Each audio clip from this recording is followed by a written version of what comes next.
Hello, hello, hello, hello. Y'all can see me. I hope I'm moving. I hope I am moving.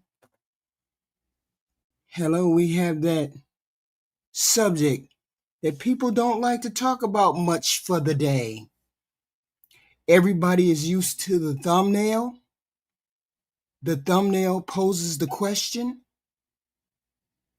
Let's hope we can have the discussion that maybe we want to have today. Who knows? So we're going to try to have that discussion if we can today, right? Somebody said to me the other day, and hopefully you guys can hear me. Can you guys hear me okay? Can you put in the chat if you can hear me? Wait a minute. Put in the chat if you can hear me okay? Let's hope you can hear me just fine. Let's hope you can hear me just fine. And that'd be fine. That would be amazing if everybody could hear me. Okay. Somebody asked me the other day, and they put in the chat. In the chat, they said, Black people keep racism going. Hello, John. They said Black people keep racism going. That's what they said in the chat to me. So I decided, okay, hi, Ricardo. So I decided, let's see if we could open up the chat and find out. Because I'm interested to know. I'm interested to know. Do Black people keep racism going in America? Yes. Do they? Someone said that to me. And I said to myself, in order for this to be answered, I would say, one, whether that's true or not. Two, what someone who says it probably means.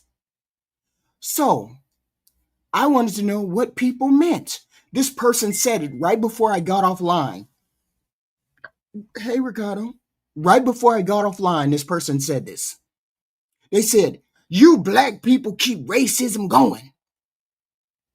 And I assumed, and I made this assumption that they meant when someone, and I'll open up the phone lines because I want to hear people talk. I want to hear what people got to say.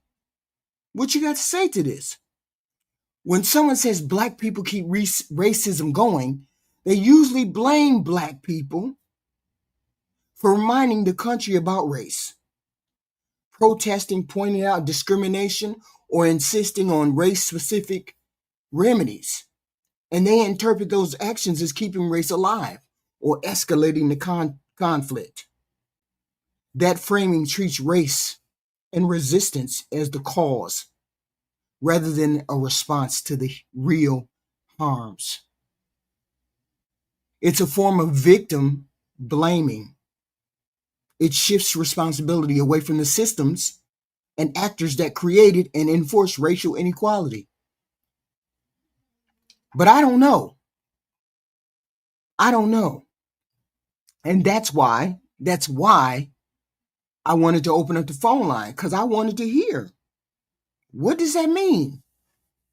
Before I got off the live, the person said, no, you Black folks keep race alive. I want to hear why. But I want you to put it in I want you to call, make a phone call so everybody can hear it. Everybody can call and find out what's going on. What do we mean?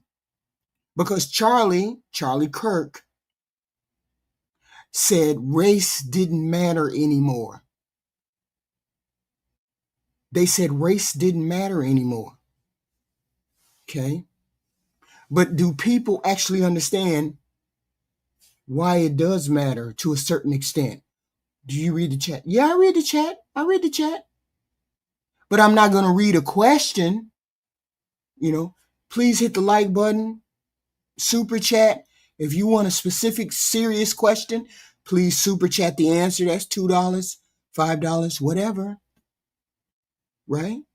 So I don't know. So I really want, hello, Dwayne. So I really want white people, Asian people, whoever to come up and explain to me. As I was getting off the live the other day, the person said, you black people keep slavery going or racism going in this country. And I was like, huh? Do we really do that? You know, I by no means, I'm not racial. I don't have that kind of ill will in my heart at all. I understand racism. I understand the race, how people interpret it. I understand that. But I want to hear. That's why I opened up the phone lines for people to come up and say whatever they wanted to say. Princess, or we just be respectful when we do it. Let me know exactly what am I missing here. You can come up on the panel. You can click the link. You know what? As a matter of fact, I'm going to click the link. I'm going to put the link in the chat. I'm going to put the link in the chat right here. Okay. So if you want to, I can click the link and you can come up. You won't be visible, but we can hear your voice, right?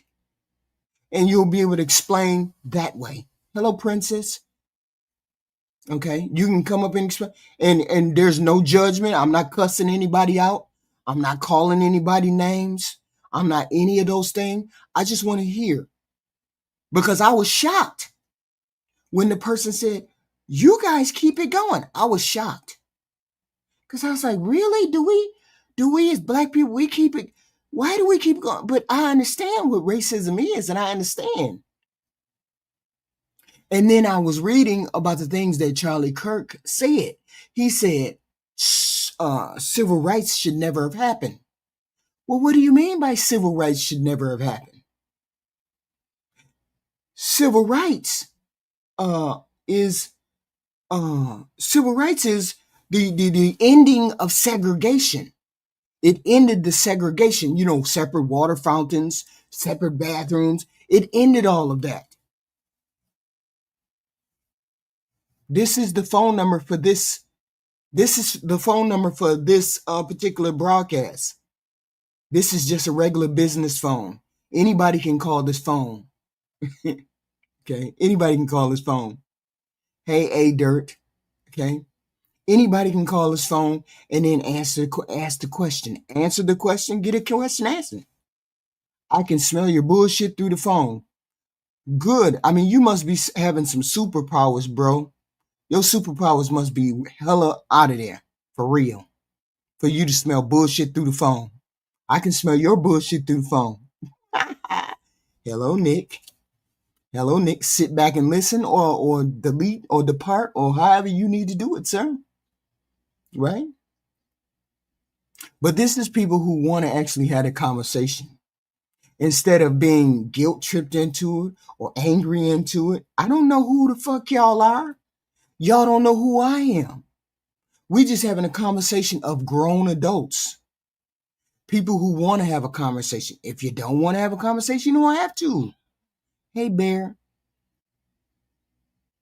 Like, subscribe, keep scrolling, however you guys want to.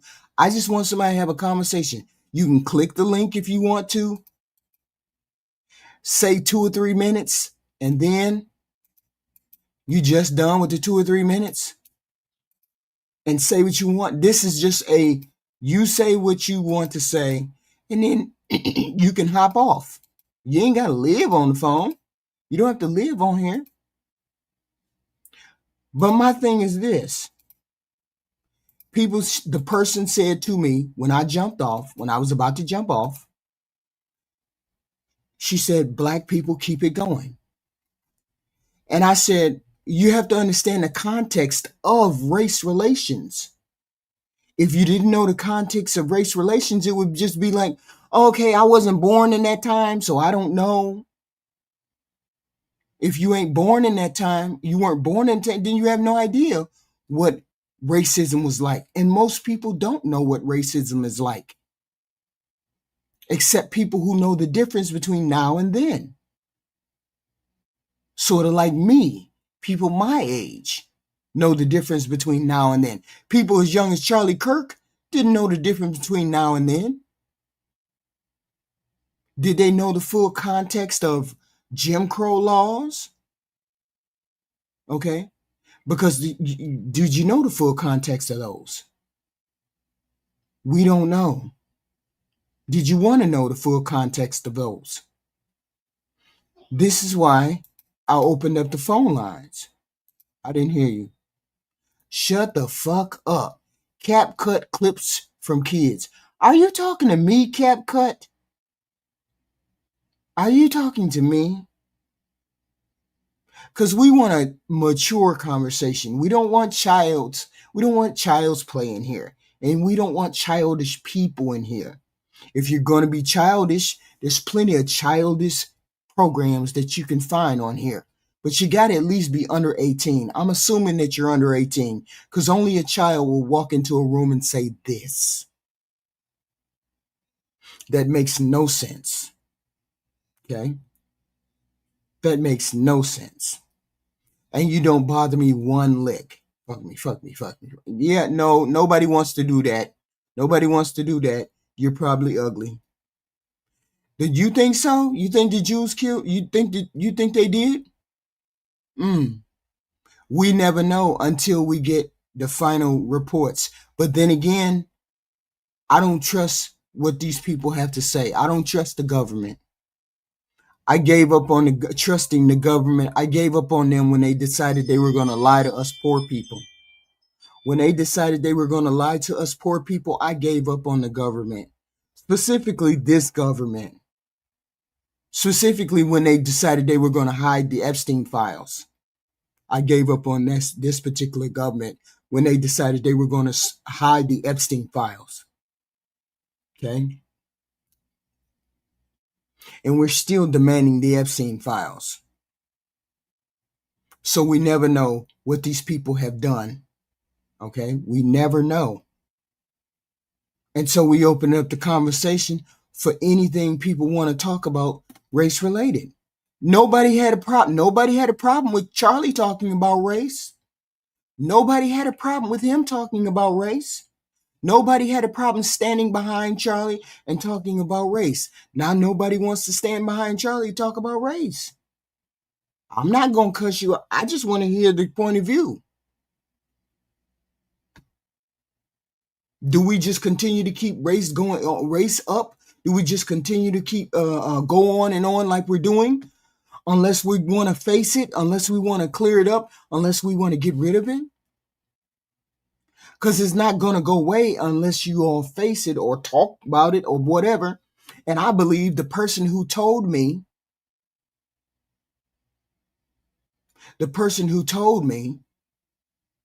black people keep up race in this country, the person who told was sincere in their belief. I was just trying to get clarity because the person left before I would have a chance to even talk to the person. They left. They put it in the chat. And then they didn't understand I was the least harmful person who wanted to fight about this conversation. I wanted to have this conversation. I wanted people to have this conversation.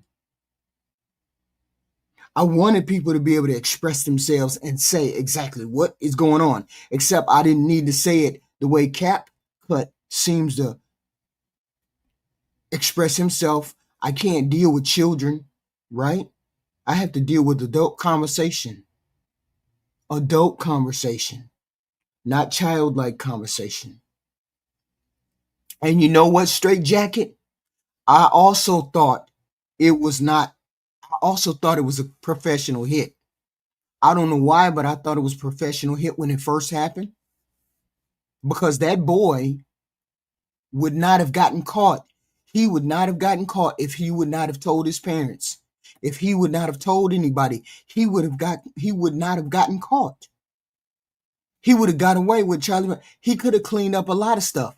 Cleaned up the gun. He could have kept the gun. He could have did all of that.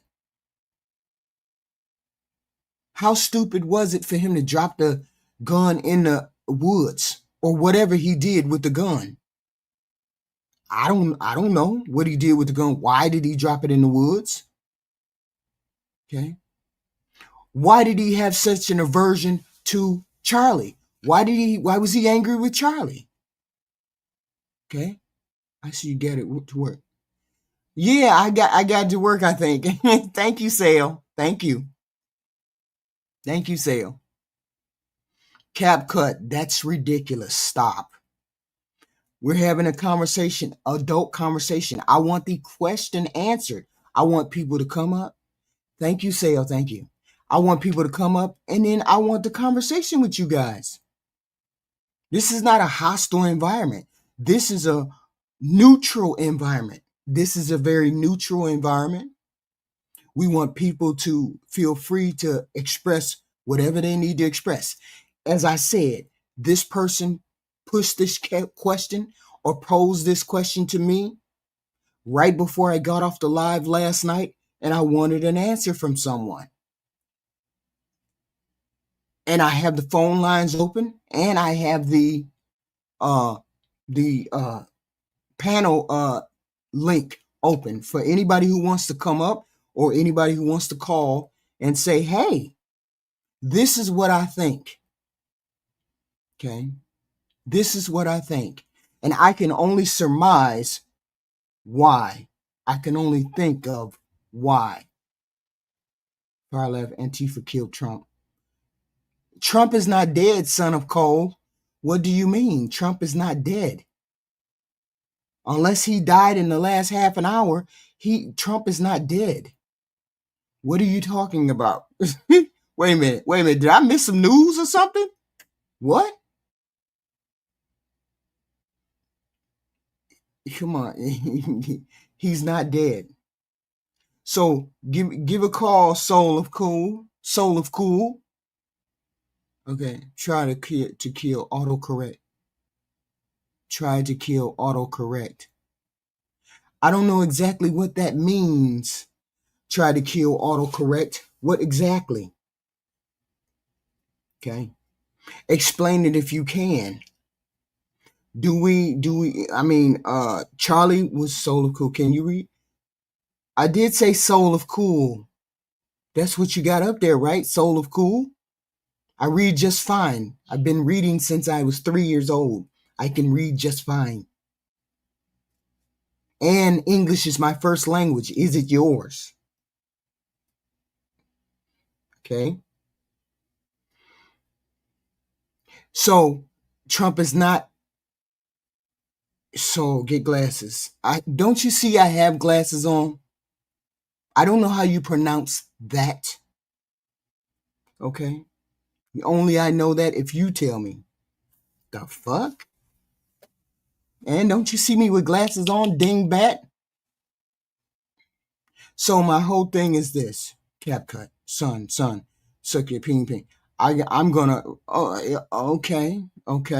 You and Son of Cool should get along just fine then. If you like to suck ping. Yeah. We have, is this our first phone call? We get to be respectful. Nice. Hello. I'm a subscriber. To accept, press 1. To send a voicemail, press 2. Yes, hello? Hello? You gotta speak. You gotta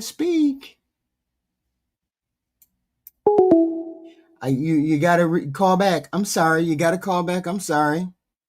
The left loves murder. So does the right. The right loves to take freedom of speech away. They like to destroy the Constitution. I don't know why. People on the right love to see it. I call you. You tried to call. If you called me, I couldn't hear you at all. Okay. Yeah, you do. You love to destroy. You love to kill the Constitution. You love it. Everything about the Constitution. This president is destroying the Constitution. You guys love him. If you guys see, and that's how that sounds to me. He came up and he said, "What did he say? We love murder." Okay, then the right loves to destroy the Constitution.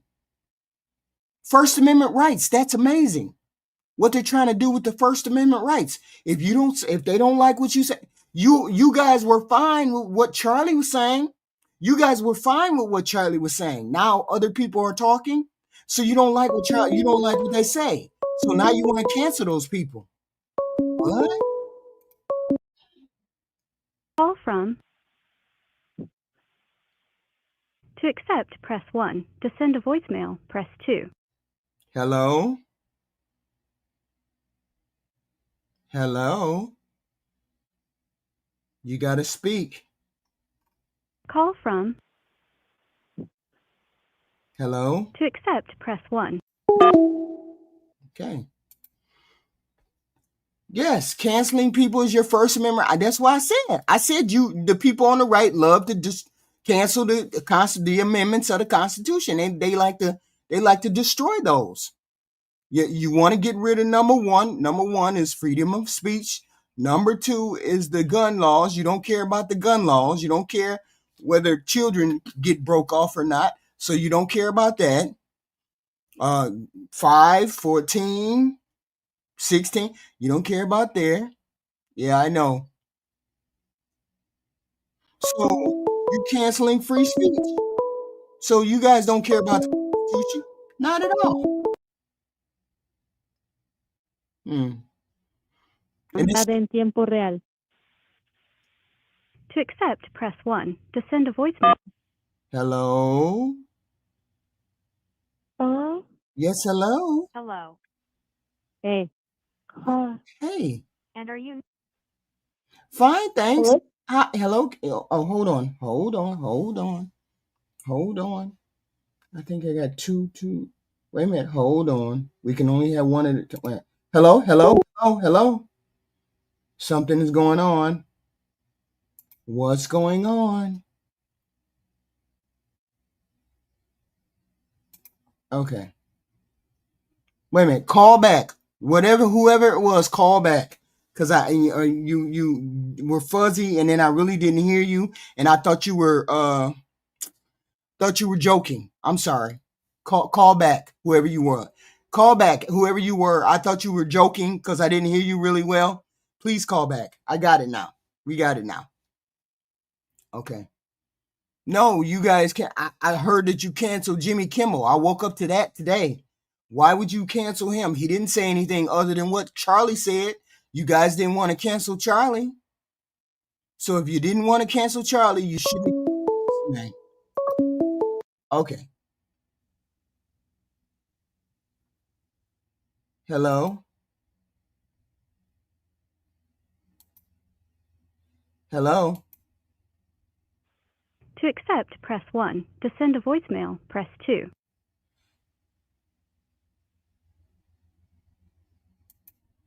Hello? I can hear. Oh, shoot. What the heck happened? Something happened. I don't know what's going on with the phone. Hold on. No, he didn't say anything out of ordinary. I heard him. I heard the speech. He didn't say anything weird. Hold on. Let me make sure we got this connected correctly. Cause wait a minute. Let's make sure we got everything connected correctly. Hold on. Cause the phone lines are open, voice, and it keeps kicking you out or something. I don't know. Okay. Hold on. Here we go. Yes, I understand free speech exactly. You all don't seem to understand free speech. And what Jimmy Kimmel and what Charlie Kirk said was free speech. So you guys are trying to cancel Charlie Kirk, Kimmel for the same thing. Okay. So somebody try it one more time, please and thank you. Yes, he would, and the same thing with Charlie. You have no free speech at work. That's the whole point of his comedic Jesus. That was the whole point of his comedic stick. He can have free speech. That was supposed to be built into his contract. Why wasn't it built into his contract? And he would have the freedom to say whatever he wanted to say. Okay. And he blamed it on MAGA. Okay.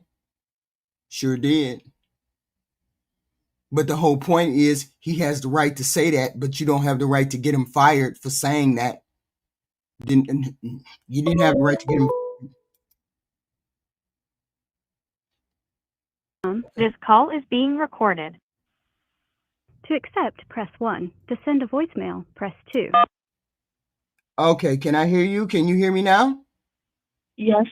Okay. Hello. This is HQ. Hi. I like her hair. Hi. Hello. You answer. Can you guys hear her in the chat, please? Please let me know if you can hear her in the chat. What? And then she hung up. Wow. Yeah, that seems to be. Yeah. You guys heard her in the chat. Okay. So the whole point was he got fired, and you guys don't stand up to your constitution. It is what it is. Yeah, she hung up because did you guys hear her though? No, I'm absolutely sure. I'm absolutely sure that the free speech doesn't mean no consequences. Absolutely. But the whole point is you don't believe in free speech. A government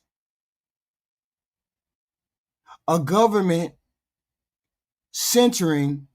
Yeah, that's why I think you're mentally ill, Rugu. My whole point was he was free to say what he needed to say. Yes, I heard the girl. Okay, thank you. And he was free to say whatever. We got kids. I don't know what the hell's Sure. Hello? I don't know what you're talking about, but I saw your number on this YouTube live. No, the question is on the thumbnail.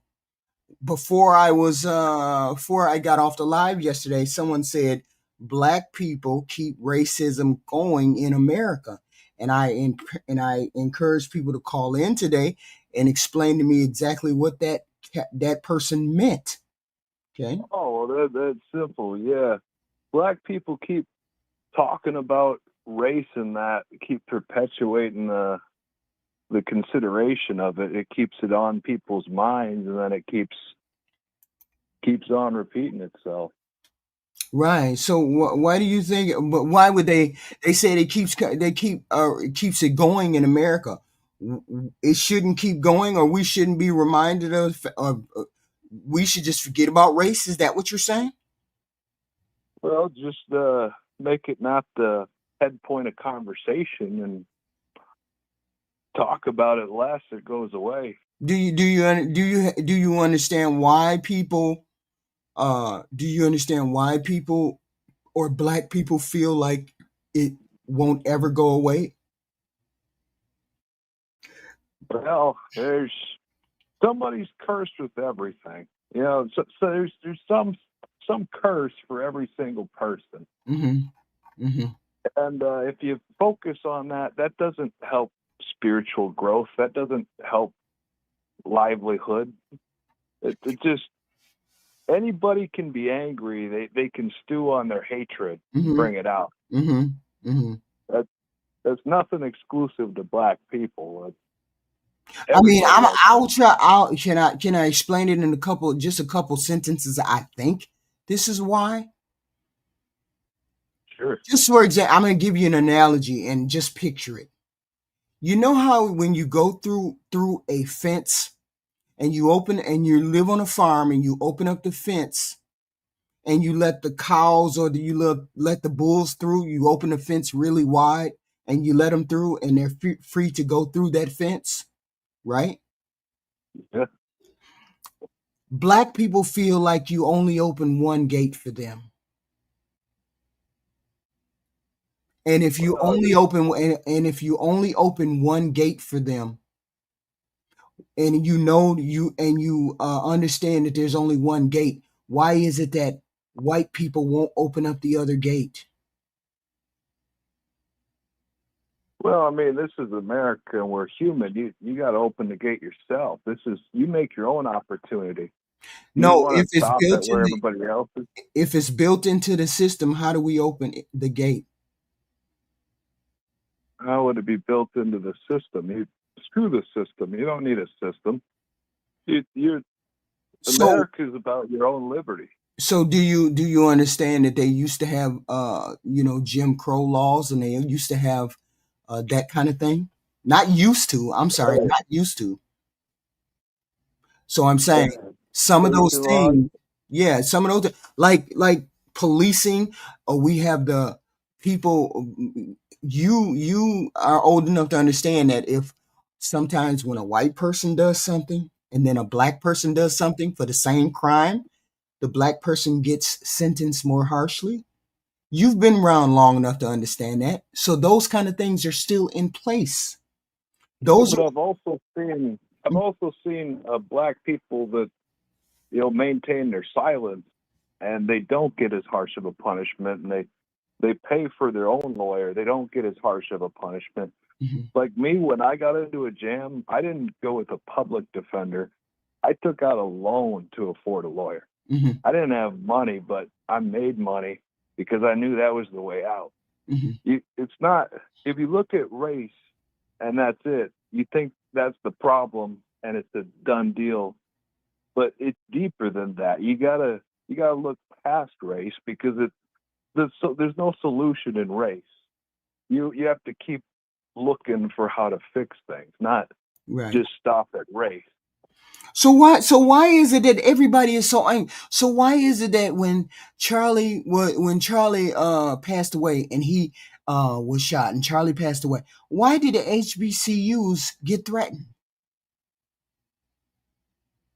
Well, he was a marker for Christianity and freedom of speech. Right? But I'm saying the HBCUs ended up getting threatened. Why did they get the brunt of this? And it wasn't a black person at all that was in charge. Did anything to Charlie? Well, I'm unfamiliar with HBCU. Hmm. If you'd lay that on me, what that is. I mean, black people are we standing around trying to figure out, well, why did they threaten the SBCU? I mean, HBCU. We didn't have nothing to do with Charlie getting shot. Most of us didn't even know who Charlie was. From the people that I talk Sure. to, because these young people be online like this. Us older people, I'm assuming you're over the age of 45, 50. Us older people ain't online like that. We only got forced to be online. Well, Most of I'm us actually really. 30, Oh, you 30 years old. sound older. You sound older. Uh, and I'm saying it's like it's like I didn't know who Charlie was. I didn't know nothing about no Charlie. Why y'all asking me about Charlie, right? And I was like, well, I don't know what he think. So I'm saying young people went to school, were online, were a part of whatever tour Charlie was going on.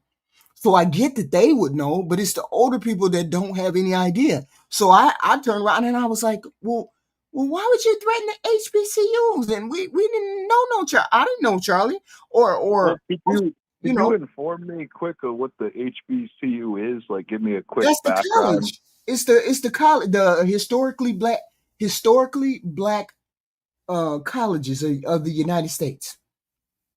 Oh, Those are the HBCU. When somebody says HBCU, those are the historical black colleges that were, I guess, named after you know uh famous black people. I guess I'm not really sure how they came about, but they were all the eight of them were threatened with bombing. Okay, oh, and I was like, the day after he got shot, eight of those were threatened with a bombing, with a with I don't know. And I was like, wait a minute. nobody black we didn't know Charlie. We didn't know him at all. Not like that. To be threatened like that. So that's what I'm saying. This is not a black person, but we didn't know anything about Charlie. And a lot of people, that's kind of the same deal, though. It's people talking about race, like this Black Lives Matter movement. mm-hmm.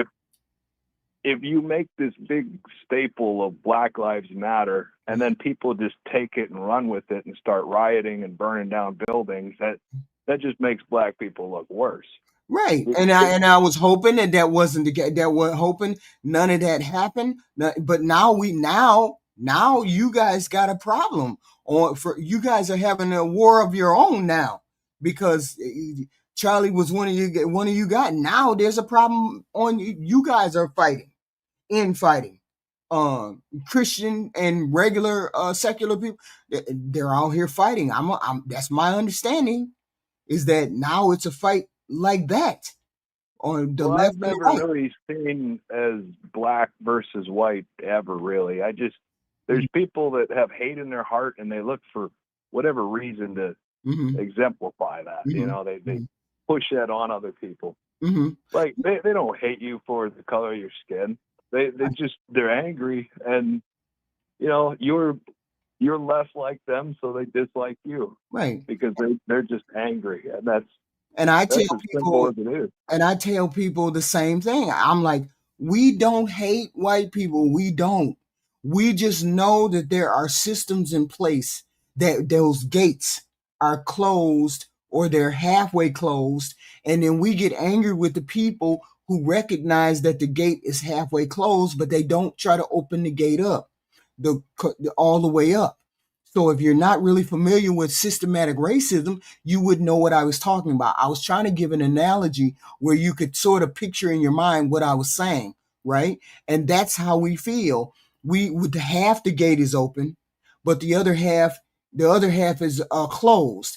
And we aren't able to open it up. Only white people, because they run most of the systems and most of the places, and are in charge of most of the places here in the United States. They're able to knock down that gate. They're able to open up that second gate, but they see it, but they don't attempt to open it up, because they don't feel like it's either, they feel like it's not one there, or they're not able to open it up, or whatever. And those are the people that black people are angry with. You see that it's systematic. You see that gate is continuously shut for black people, and then you don't open it up. It's not that we hate white people, not at all, because we have no reason. Litigation. I don't know any litigation that's going to say you're black, I won't listen to you. Like all litigation will listen to all people. If you just talk to litigation about things, they'll hear you. But ranting and raving and causing a ruckus isn't going to solve anything. It's just going to stir up the pot. Absolutely. You talk to litigation. That's how you get things solved in America. Absolutely. But see, if you may be young, you may be too young to understand, but the older generations, they understand. It was a gap. It's a gap between housing, disproportionately black people going to prison, staying in prison, all different. It's just all different gates. It's all different gates. Okay. It's not just one gate. It's not just one thing that's held closed. It's many gates to many different things, and only it's something that some people see and some people don't. But if I apply for a job, because I know you've seen this, heard of this study that happened where a white man went in to get an apartment, and they told him, a black man went in to get an apartment, and then they told him that the apartment wasn't available, and then they told him the apartment cost $2,000, and then when a white guy went in right behind him, they told him it was available, and they told him it didn't cost $2,000. They told him it was cheaper than that. Well, did the guy come in there? Did the guy come in there with nappy hair and slang attitude? No, it was a study. It was a study that was conducted They both graduated from Harvard, or Columbia. They both made the same amount of money. They both they were like co-workers. So they were co-workers, so they made around the same amount of money. They did the same, they dressed similar, they did all of these things. And the black guy, when it's studies conducted that showed this, so it told us that it was still a systematic racist thing that was going on when it came to housing. Like in some housing neighborhoods, like I live in a very beautiful neighborhood, but comparable with me having a 3-bedroom, 3-bath, comparable in a neighborhood that has more white people, their houses would be 400,000 or 500,000, and my house is only priced at 350. But we used to live in similar neighborhoods. These are the systematic things that I'm talking about. It's not something that you actually see. You have to consciously look for it. What is the topic? The topic is, the question is on the thumbnail. The question is on the thumbnail. It says, black people keep racism going. So we want you to call in and or get on the panel. You won't be pulled up on the panel where people see you. Yeah, I will just hear your voice. That's the topic of the night, right? And so these are things that are put in place, and they've done studies because of it. So that's how we know. That's how people know that there is still systematic racism that's been put in place. We live in a capitalist society, so if they don't like you, they don't get your service. They don't get your money. You just find somewhere else. Like, I tried to apply at a place where a Mexican lady was owning it. She said there's no spots available. She's looking for Mexicans. Right. So And they're right there. Hold on, stay right there. That's discrimination, sir. That's discrimination against you. You have a right to do that.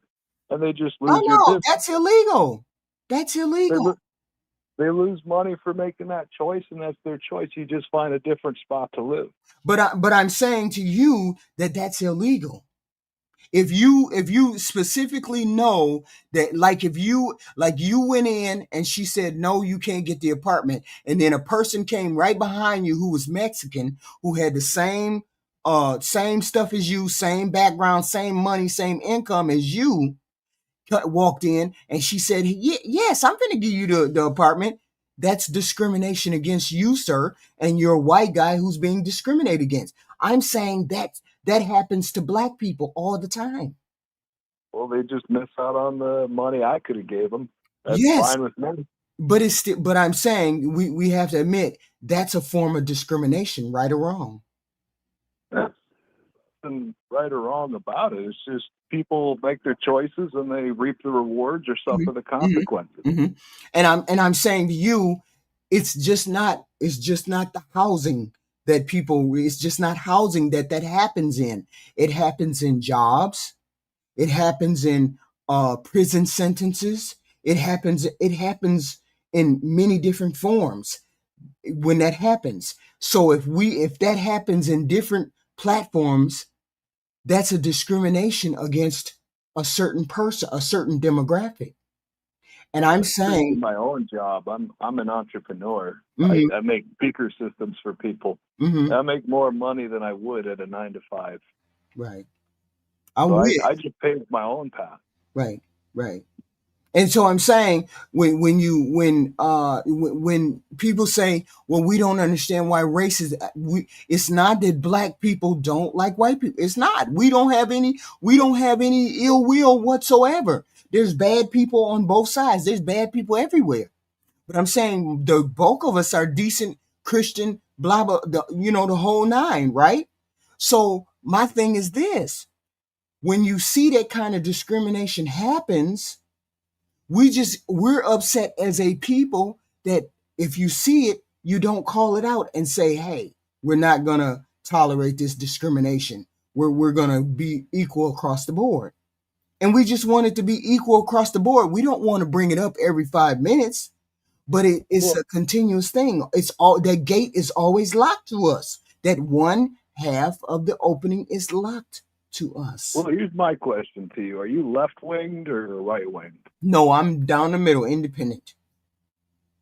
Oh, independent. So, what would you identify most with? Like libertarian? No, I look at the candidate and I look at their policies. If their policies don't align with what I find important, I don't vote for him. If you vote, I'm a person that believes in helping the handicapped, helping the elderly, helping the disabled, helping the poor. If you don't align with those four things and helping us, helping those people, because you're only as strong as your weakest link. If you're not in line with helping those people, I can't vote for you. So that would be a socialist demographic. That would align closer to the left than the middle. Yeah, it might be, but there's still candidates that I wouldn't vote for. I didn't care for Kamala very much, so. Well, trying to get the black vote when you're a prosecutor isn't the best idea for the left. That was a right. And so blunder. she failed in that attempt. Okay. Both parties are you see, and that's the coup too. That's the problem. I don't like either party because neither party cares about the poor or the handicapped or the children or they only care about making money. They only care about lining their pockets. Well, Donald Trump raised funds for school programs. Yeah, but he also cut Medicaid for the elderly and the disabled. The ring tighter. So but the thing is, he cut Medicaid for the. It's not going to be the welfare queen or the poor black chick or the poor white chick who has children that are going to be affected. It's going to be the disabled and the handicapped and the elderly that's going to be affected the most because of this Medicaid getting cut. So therefore, Donald Trump is on my shit list. Well, Downey Jr. guy to be head of the FDA, and he made a statement about food stamps, the SNAP program. Right. The N in SNAP stands for nutrition. Mm-hmm. So stripping away the ability to buy soda on food stamps because it's not nutritional food. That's stripping away of pop and candy, but that still doesn't take away their food stamps. See, they have children. So the children, and so the person, the baby, just for example, the baby mama who has 5-10 kids, she's not going to be cut off of food stamps. This was people's hope, but she's not going to ever be cut off on food stamps. They're just going to curb her from getting soda. But the people who are going to be cut off on food stamps is the disabled and the elderly and the people in nursing homes. Those are the people that are going to be killed. I hate to say that word, but those are the people that we're going to see perish off this earth quicker than a lady who has children. Absolutely. There's studies that have been conducted. The only thing that changed for a baby mama, the baby mama is she has to work 20 hours a week, right? Yeah. Okay, so that's all she got to do is work 20 hours a week. She's still going to get food stamps, right or wrong. Right? Yeah. So that's all she has to do is work 20 hours. So what about the disabled? So just take this for example. If Bum Keisha, and I call her Bum Keisha, if Bum Keisha works 20 hours a week, she gonna continue to get her food stamps. So we agree on that, right? So if she works her food stamps and she continues to get her food, she works the job, she continues to work her food stamps. No, it's not 80 hours a week. No, we as healthy individuals don't work 80 hours a week. Come on. Well, You Are know? you familiar with the origin of the support system with money and financial social welfare? It Yeah, originated from the church. The right. church used to be the one supplying those benefits. And then they got Then the overwhelmed, government right? took over. They got Well, overwhelmed. Yeah. the government took over, Hmm. seeing it as an expected Hmm. outcome for people. Right. But if you're with a church, churches still are helpful and beneficial to the Yeah, people. but they can't take care of, they can't, it takes an average of $250, $300 to feed an average kid that's like 6 years old, 7 years old, a $200, $300 a month to feed that kid. So it's still going to take more than a church is able to provide. And that's why the government stepped in. So wait a minute. Let me finish my example. Okay, Bum Keisha has the 3 kids. She works her 20 hours. They're talking about 80 hours a month, not 80 hours a week, DPD. So 80 hours a month. That's 20 hours a week.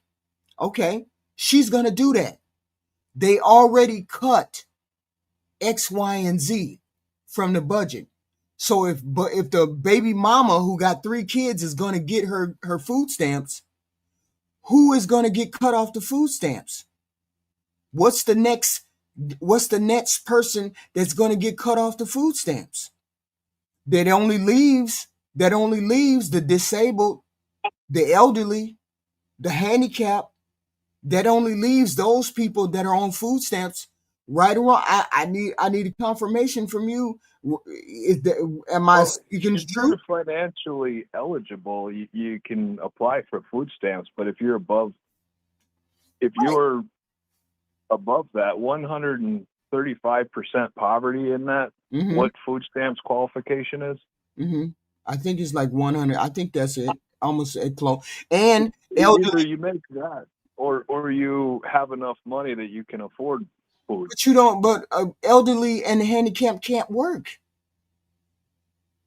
So if you cut my Medicaid, my Medicare, my medical, what do I do if you cut my medical?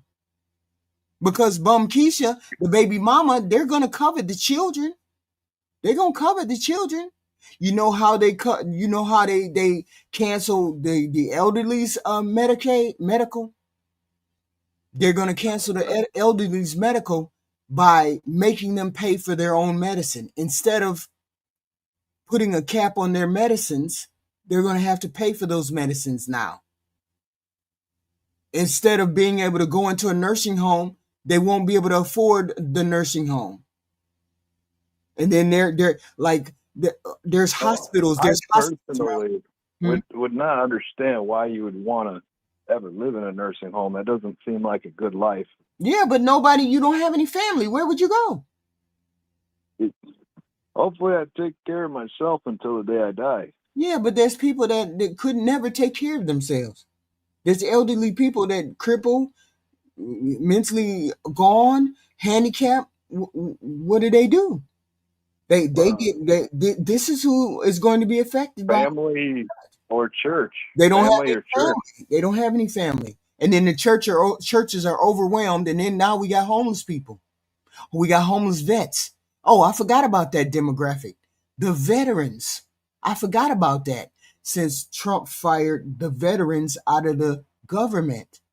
So now the veterans are left with scrambling, trying to find out about their Medicaid, medical, housing. This cutting of Medicaid and food stamps is devastating for different groups. They were trying to get fraud. There was no fraud except in the places who accepted the food stamps, because places were accepting food stamps for non-related foods. This is where they found the fraud. It was a study done by that Doge, I think it's Doge. Yeah, the They Department of did, Government yeah, Efficiency. they did a study, and the study found that the fraud and the waste was in the people who accepted the food stamps. That's where the bulk of the fraud was. They accepted the food stamps for stuff like tissue and cigarettes, X, Y, and Z. That's where the fraud was. You can go look up the fraud in the Doge report. That's where the fraud was. It wasn't the people. Don't get me wrong. It was some people who did fraud, but the bulk of the people who did fraud was the people who was accepting the food stamps. And so that's why I'm saying we're going to have a lot of people who are starving, who go homeless out here because this bill cut Medicaid and food stamps off. And just in case you don't understand about the rural houses, the rural hospitals get about 75 to 80% government subsidies to keep the hospital open. So what happens when the farmer cuts his finger off and the hospital that was 20 miles away turns into 200 miles away? Well, question about hospitals that I've never understood. Mm-hmm. Here in America, they charge you thousands of dollars for a simple operation. Yes. But you look at a country like Macedonia, they'll charge you maybe hundreds of dollars. Why are we charging 10 times more? And why do they also need support from the government to keep running? Like, what is all that money being spent on? It's a ridiculous amount of money that they're getting. And what is that going towards? It's lining their pockets. It's lining their pockets. That's the only thing I can think. It's got to be lining their pockets.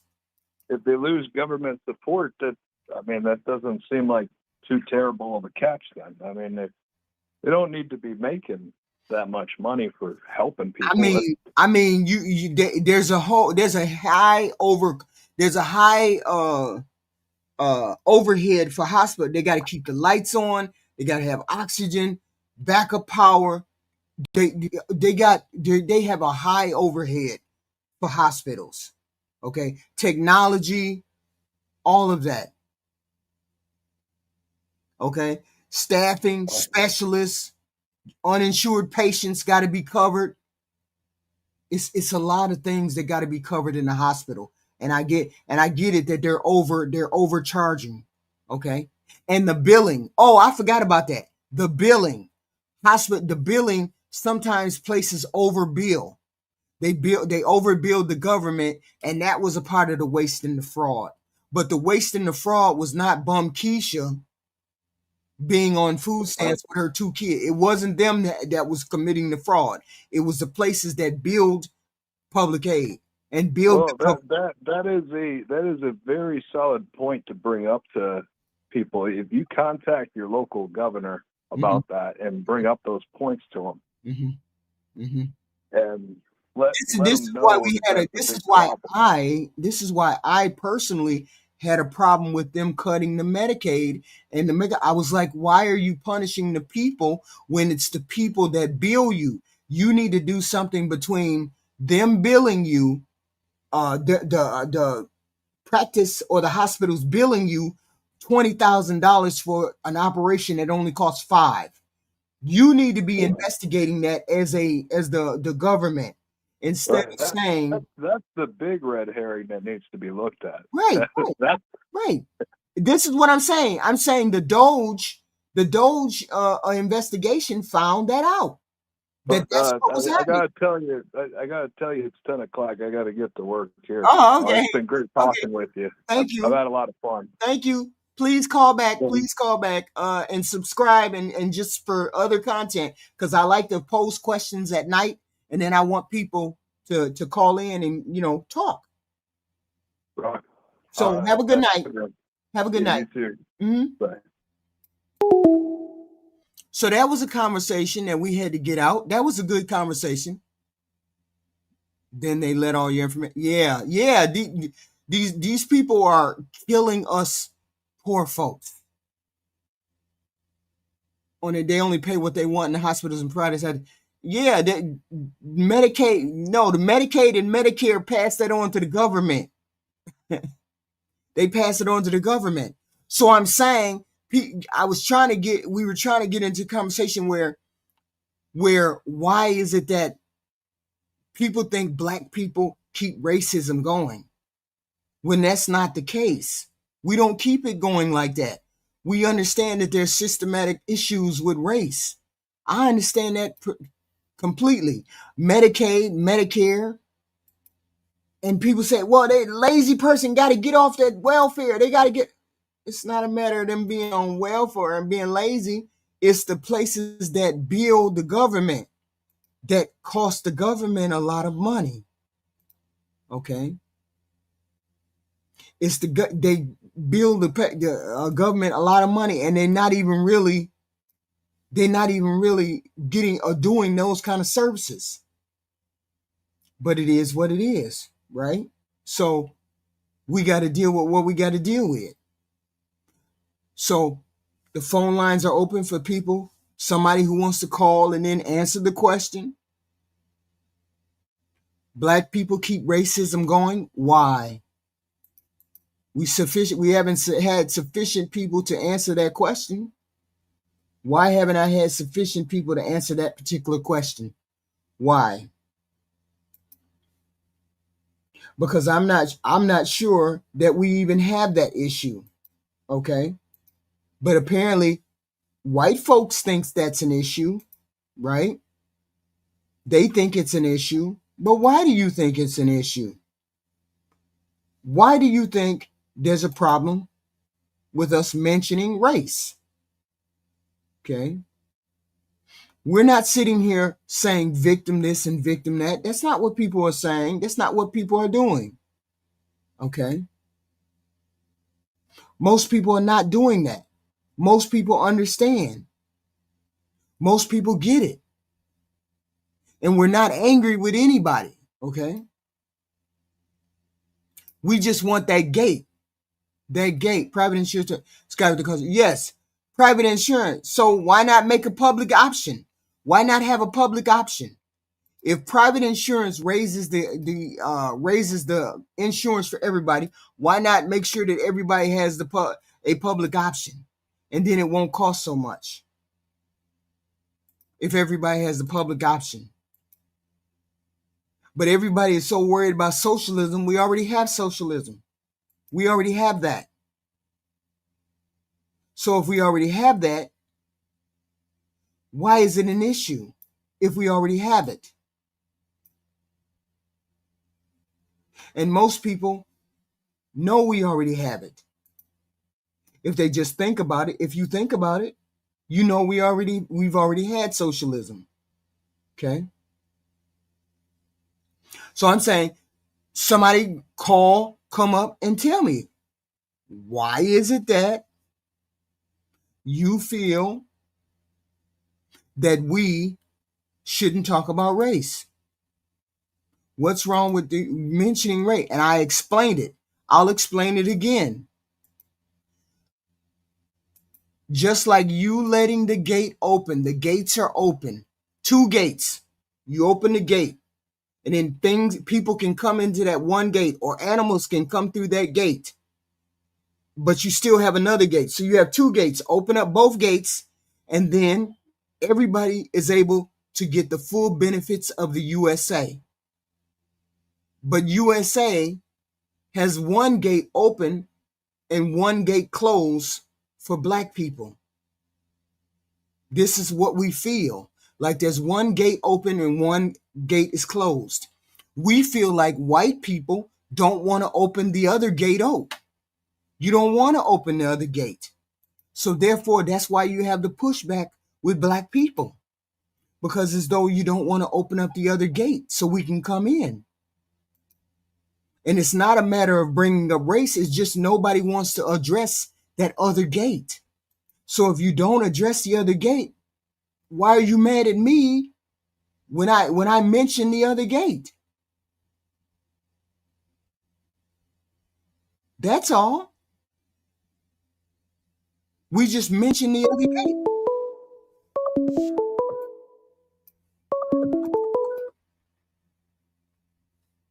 Hello?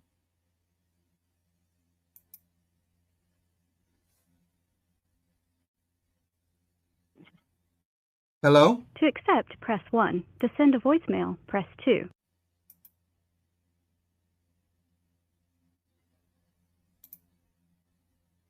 Hello? Hello? Yes, Hi. hi. Hello.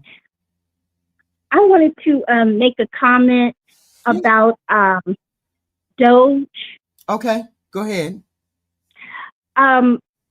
I think what people don't realize is that Doge was a fraud. They didn't catch any type of over government spending, and the whole purpose of Doge was so that they could get into all of our records. Oh, okay. Tell me about it, because I didn't think of it that way. That's the whole purpose of them going into all of our records, finding out all of our banking details, social security numbers, the type of medicines that we take, all of our personal information.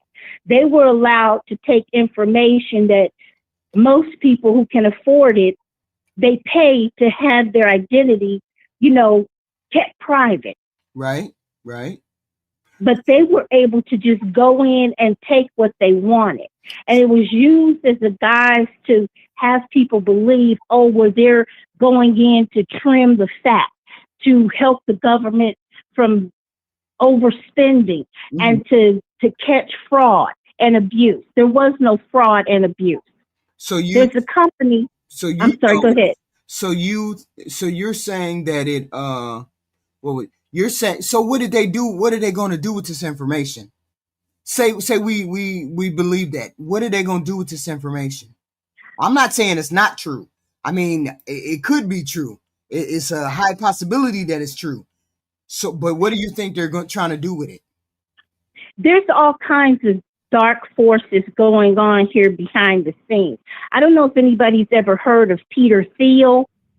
Peter Thiel, isn't that the person that financed JD Vance? Yes. Okay. He owns a company called Palantir. Palantir is the one who has all of our information. What they plan on doing with that information is tracking all of us. Okay. This is no joke. This is real talk. This is what they plan on doing. Okay. So they would have access to everything. Your mother's maiden name, where you used to live. These are all basically like if you set up an account or something, they ask you personal questions. No one's supposed to know those personal questions except for you. These people now have access to all of that information. So nothing is secret about you any longer. Okay. I mean, Doge was kind of fishy because I'm not sure what Doge was actually about. What was the point of Doge? I know that they should not have had access to our personal data. I know they should never have been in our social security information. I do know that. I did hear about them going into that, which we didn't particularly like. So you said it's worse than that. Yes. Another reason is if you notice, all of the government agencies that Elon Musk targeted first were agencies that were investigating him, such as USID, the Labor Board. They went in and took all of the information because there were a lot of people that were suing him for labor practices. Okay. So all of those companies that have labor disputes where people are suing the companies, all of that information is gone now. All of the information was taken over by him. Surely he's not the only one who's benefiting from, stopping the labor bureau from prosecuting him. Other companies are involved as well. They benefit from it too. Right. Oh, okay. So Doge was a cover. Doge was just a cover. Yes, ma'am. Okay. Okay. And once they got all the information that they needed, that's when they disbanded this Doge thing. Or are the people still there doing the Doge work? I can't remember. They still have the information. You just don't hear about them anymore. Okay. Okay. So they're putting that information together to what? What is the end? What is the end game? What do you think the end game is? To compose a database with all of our information, everything. Mm-hmm. They know more about us than we do. Okay. And there's no reason why they would need this personal information if they weren't intending on doing something dark with it. So you say Doge was a fraud. Doge Yes, ma'am. was fraudulent from the beginning. Yes, ma'am. And they were saying it was just a smokescreen, because yes, we never really heard about where did all that money go? Where did all yes, this extra money, or this money they were saving, where did it go? We never saw any of it. They fired all of these people. They went in and did fraud, waste, and abuse. I don't know where and how. They did, they went through and all the agencies and ended programs, ended money that went to different countries. So why is it that our debt kept going up? Why didn't our debt go down? If they found fraud, if they fired all these people and they saved money from the jobs, they saved money from this, that, and the third. What happened to all that money that was supposed to be saved? They pocketed. And what I don't understand is why people didn't see through this, because if their true intent was to save the government money, then surely if you have a dictator, I don't call him a president, a dictator flying back and forth to Mar-a-Lago and to his various golf courses Resort. to play golf, Right. which costs us, the taxpayers, close to $4 million each time that he goes. So if you're cutting vital resources away because you're saying that they're wasting money, that's not a waste of money. Flying back and forth on our dime. Not if Donald Trump do it. Donald Trump can get away with a million things, all kinds of things, and they don't have nothing to say about the hypocrisy on that side. They have nothing to say about that. It's all Democrats. Democrats did it. Democrats ain't been in charge for almost a year. Anything that doesn't happen is all on Donald Trump. Doge is on Donald Trump. Cutting the elderly and the handicapped off of Medicaid and food stamps is all on the Republicans and Donald Trump. They'll pay the price. They're gonna pay the price for what they did. Okay, because usually that's how it happens. The party that's in power is going to lose power. I mean, and if people remember, like the immigrants remember, and the people that are have family that are immigrants and regular, normal, everyday people who couldn't stand this immigration policy the way that it was, they're going to lose their seats. They're going to lose, and if they lose the seat, the House and the Senate, if they lose those, and they deserve to lose them, because they should never have cut this information. They should never have cut the elderly and the handicapped off of Medicaid. They deserve to lose them because they said they weren't going to do that, but they did. So if they lose it, Donald Trump will be impeached, because I'm pretty sure that'll be the first bill that they put into place. They probably will. I'm just saying that they probably will. That probably will be the first bill, because I don't trust it. I don't trust this government as far as I can throw them, because they've lied to us too much. They've lied about what they were going to do. They lied about what they did. I don't trust that lady who comes out and talks at the podium every morning. I don't trust her as far as I can throw her, because I've seen her, half truths and lies. every once in a while. Some of her stuff may be truthful, but once in a while, if you lie once or twice or three times to the American people, I can't trust what you say. And I believe you only want to help the rich people. That's all. You just want to help the rich. I don't understand why people aren't outraged at the fact that they're paying the cost of the National Guard being in these cities is $1 million a day. Mm-hmm. $1 million a day. Right, right. And what are they doing? They're picking up trash. What? Oh, yes, that's what they're doing. Nothing is happening, and because they cut back on the I can't remember I can't remember the department, but they work with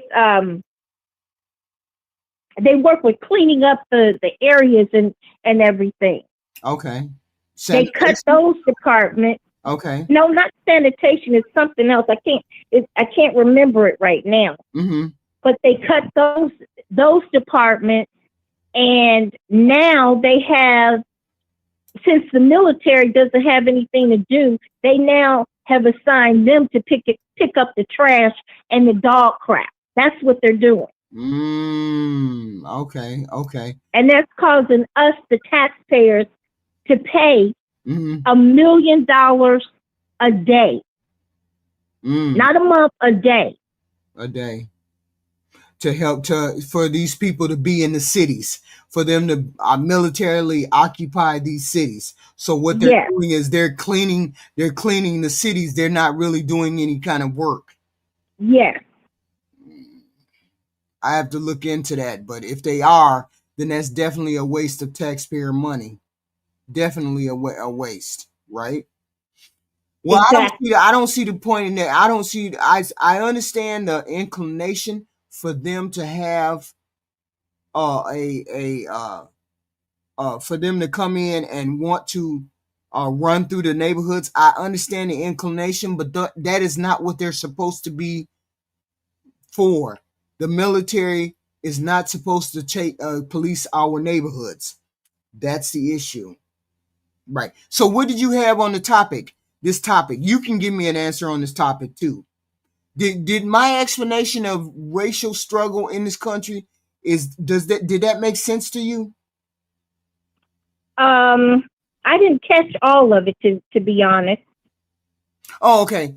Well, just to explain it really closely, just like if you lived on a farm and you had a gate, you had two gates that you keep closed for the animals. And you open up the gate wide, both gates, both sides, you open them up, and then people can come through and get housing, get cars, get jobs, don't go to prison unnecessarily, X, Y, and Z. But us black people feel as though you only have one gate open. You have one gate open. We can get through, but there's only one gate that's open, and it's always permanently closed. And only white people who understand systematic racism, only white people who can see that there's an issue when I go to the store and try to get a mortgage, and I can't get the same mortgage as the white person because my name is different, or I get sentenced to a different sentence or a harsher sentence if somebody's white, or people who can see those differences aren't able to change the system. They see them, but they're not able to change the system. But other people pretend like they don't see them. And that's why we have a problem with race in this country, because other white people can't or won't see that second gate is still locked for us black people. Okay. Yes, that is true. It's funny because now white people think that they're discriminated against. And I don't understand that. I guess if I think about it, I can figure it out. They say white privilege. They say they don't have white privilege, right? They don't have white privilege. But you do have white privilege because this country was made for you. Wrong or right? This country was made for white males, Christian males. This country was made for you. as a white male Christian, and everybody else everybody else has to prove themselves. You as a white male Christian, you don't have to prove yourself. You can be the most unequipped, uninformed, un illogical human being, and they will still give you the job because you're white. We always have to come with receipts. We always have to come, everybody else has to come with receipts to prove that they're good enough for the job or prove that they're good enough to be X, Y, and Z. Even white women have to come and prove that they're good enough for X, Y, and Z. This country was, and white males, this country was made for white males. They don't seem to understand that that's their privilege. This country was made for you. That's it. But see, that's the difference between white women and people of color. White women have substantially benefited from affirmative action. Mm-hmm. But when you talk about affirmative action, most people equate it with being that it relates to only people of color. No, it refers to anybody who's in a marginalized group. Right. And people think And white DEI women, is black when it's really just people that are not white male. It doesn't include DEI, includes everybody else that's not a white male. That's what DEI includes. Right? right. Right. Everybody But they else don't, except the white male. That's what DEI includes. Females, males, Mexican, Hispanics, all that. but yeah, the white women choose to erase themselves from that fact. They don't see themselves as being a participant and benefiting from affirmative action. they benefited from affirmative. They benefited from affirmative action. They benefited from DEI. They were the biggest recipients of the DEI and of the affirmative action. White women. Exactly. Okay. But why aren't they saying anything? Why do they remove themselves from the situation? Because They're benefiting. I felt somewhat betrayed when they decided that 53% they were gonna vote for Donald Trump. I felt very betrayed. But here's the thing: you don't get this country was built for white men. You only have to walk into a room and people think you're competent. That is not the case for the rest of us that are not white men. That's what white men don't get. That's it.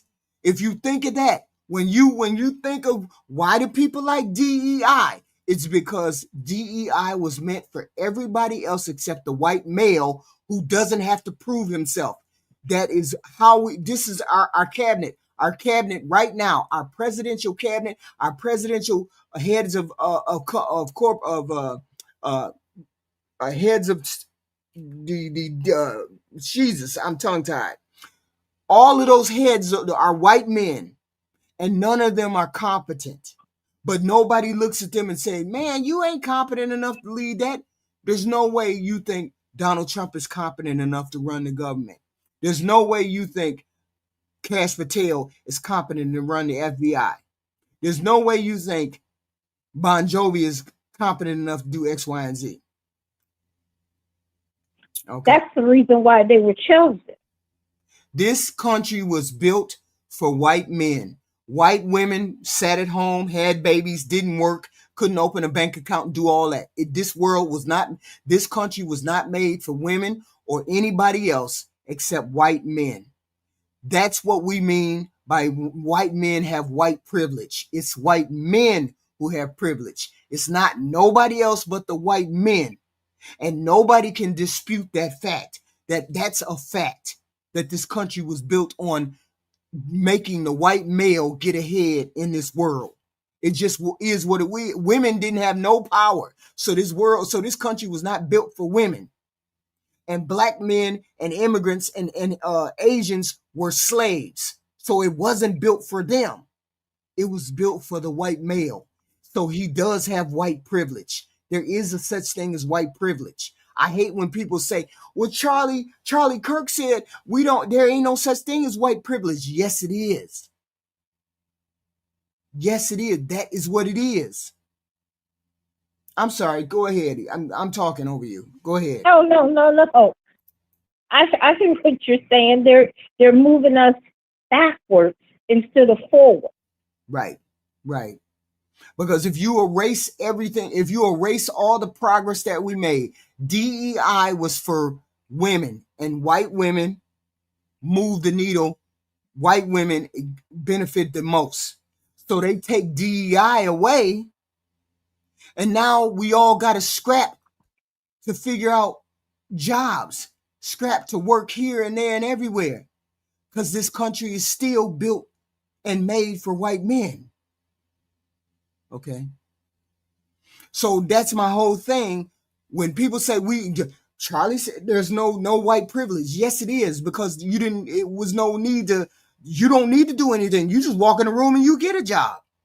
The rest of us have to prove ourselves. When the rest of us got to prove ourselves, that means we don't have the privilege like white men do. So it is what it is. And I thank you for coming up. I thank you. Please like and subscribe and come up again. Please and thank I will. Thank you. Thank you. Bye-bye. Bye-bye. So this is what we mean. Okay. X Rhyme. It's our privilege to not have to live around gang thugs and the rap music and their saggy. I know you guys can make a whole town for yourself. Ain't nobody stopping you, sir. Ain't nobody stopping you. You guys so much want to coexist with us, but he never thought it's not your color, it's your culture. What culture do you have, sir? You people want so much to coexist with us. That's it. We don't want your culture. We don't want to do anything beyond what we're doing. You stay in your lane and we stay in ours. We don't want saggy. Oh God. This is a conversation I can't have with dumb people. Mr. X, I can't have with dumb people. Call up on the phone. Kamala had privileged ICE vice president and then had her abortion bust to kill black mom, infant son. I don't need Marge. You got to be coherent in order to speak to me. If you're not coherent, I can't speak to you. Okay? The whole world wants to be like I have the American culture. The whole world wants to be like us. Maybe everything about being a woman is being taken away. Everything about being a woman is being taken away. Our jobs, the bathroom, sports. That's the whole point. The whole point was now we see the writing on the wall. I don't understand I didn't understand why women didn't understand that by letting Donald Trump back in the office, we women were going to lose.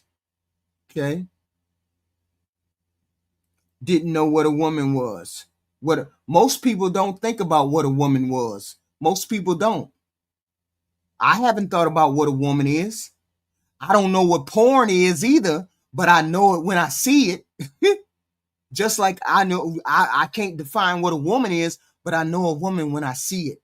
Marge, get into the game. Marge, get into the game, okay? Jesus, get into the game, okay?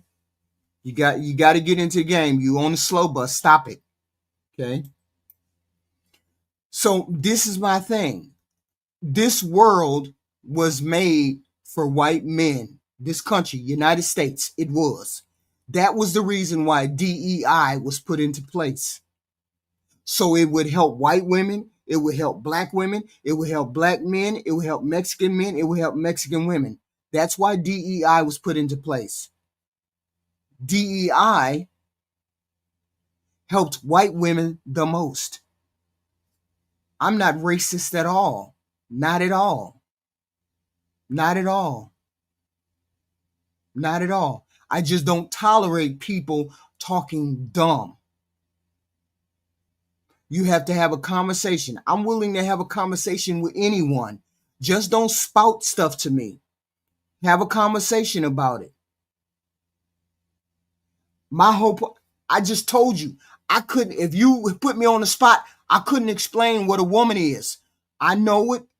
I just gave you an example. I don't know how to define porn, but I know it when I see it. I don't know how to define a woman, but I know one when I see one. That's as far as I'm going to go. You talk to somebody else about what a woman is. I don't know it. I just know when I see it. Okay. No, the DEI did not flood. The DEI did not open it. You're the one who benefited. The white women benefited the most. So what do you mean? What floodgate? What floodgate? If you benefited the most, it was a floodgate for you to it was a floodgate for you to benefit? What are you talking about? An adult human okay, fine and dandy. That's what a woman is. An adult human female. Have at it. Kudos. You want bananas for that? I don't understand. Why are you telling me about what a woman is? Nobody overused and abused the system. And then I heard that Charlie said something about when he got on the plane, he was worried about whether the person was a black pilot or not. Them the ones that you should be happy that are black pilots. Because a black pilot is only 2%, 3% of the population. Any old white boy could have been flying the plane. Them the ones who have accidents. The black people, who's only 1% of pilots, ain't had no accidents. You should have been happy that it was a black pilot. Y'all wild. You just don't think. The internet has radicalized y'all. Y'all need to get off the internet. Okay? You shouldn't care about their color. You shouldn't care about it. That's the whole point. You shouldn't care about it. But inherently, you think because somebody's of a different color that they're less than. You're the one that cares about color. So if you inherently think that they're less than because of their color, you're the one who cares about color. Nobody else cares about color. You do. That's wild to me. To accept, press. That you don't recognize what you are. Hello? Hello? Yes, hello? Yeah, hold on a second. Can you hear me clearly? Yeah, I can hear you clearly. Oh, let me take out my phone out of the case because sometimes I get muffled. You're like son of cool. You're lying to yourself. You're the one who came up here and said crazy statements. You're the one who came up here and said started talking crazy when you walked into the room about color, about X, Y, and Z. You're the one who did that. Yes, It's racist and stupid. You are both of those. You crashing out with the ones that want to have the conversation. Now I'm gonna just give some Yeah, pushback. hold on. Who crashed out? I haven't crashed out. The ones that are in the comments right there, they Yeah, actually they just don't want want to have they don't want to have a conversation. They No, want to be in the chat. They want to be in the what chat I talking crazy. what I mean is that they're the ones that think that they don't care about the race thing, compared to the ones that you're speaking about. They exist too, the racist ones, or the ones that talk about the black pilot thing and who agree. Maybe there is some out there. It's probably a good amount of them. But I'm saying the ones that you arguing with are the ones that want to talk to you about it. No, he don't want to. Son of Cool is the only person that I've been arguing with all night long, and he walked into the room disingenuous. He walked into the room and he already had an attitude about something. I'm very open with the conversation. He doesn't want to have a conversation. He just wants to speak without facts. So you came up. He says, I don't care about anyone's color, only the content of their character. Yeah, I've come to understand that too. So I don't think that that's bad. No, you lied about me, son of cool. You came in here and you were no, I'm sorry. Let me stop. Son of cool, you came in here and you tried to insult me. I don't appreciate you coming to insult me.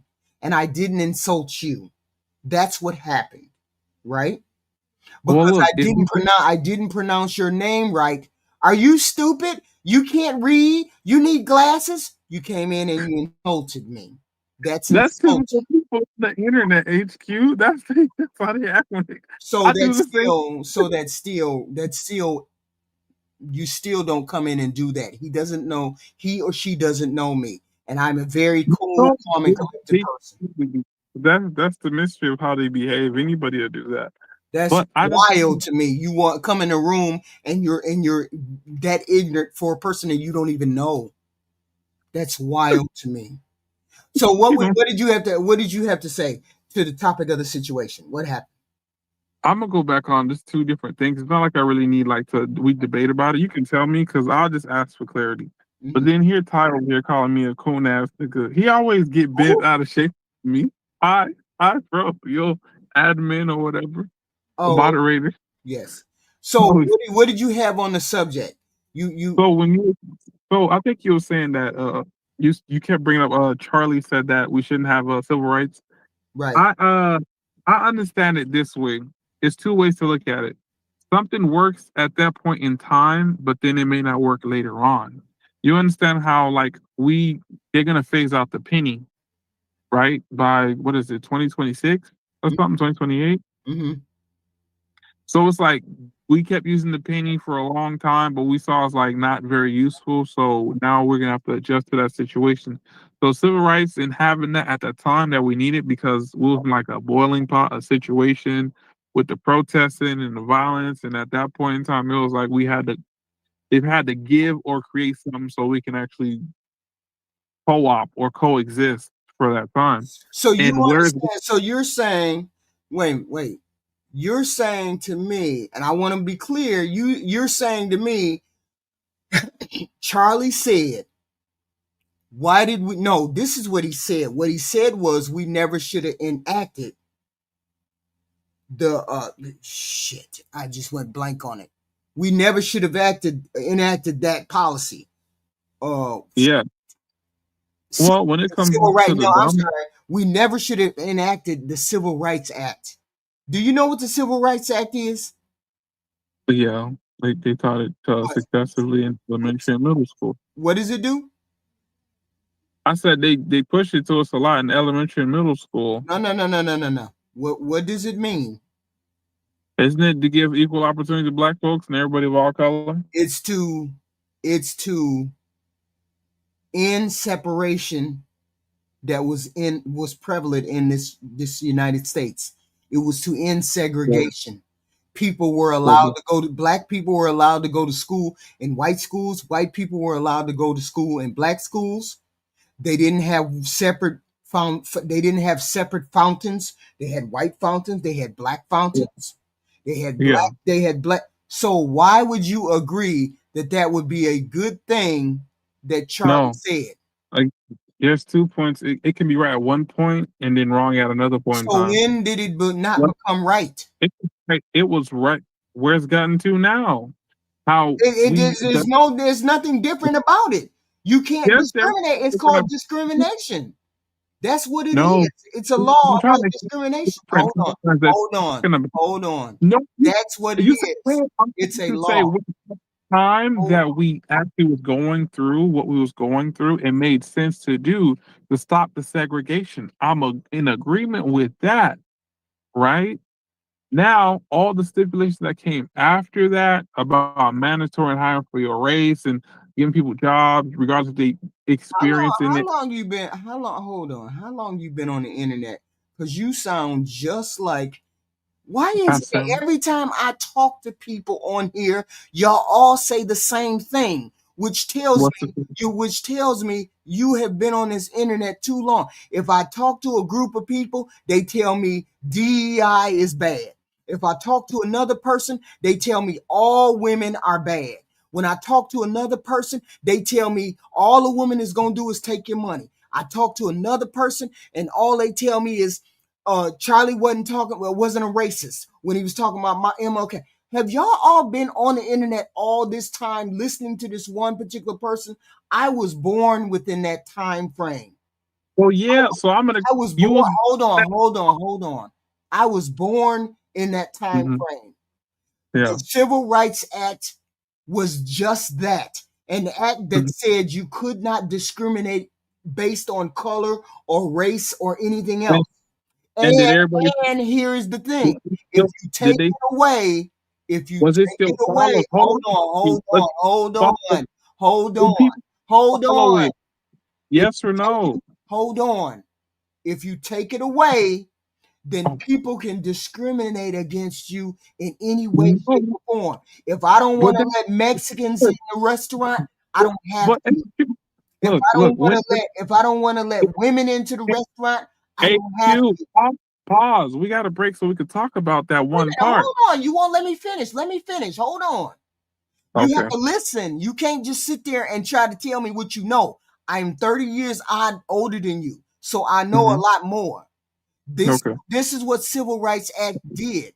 Civil Rights Act made it so you couldn't tell women they couldn't come into the restaurant.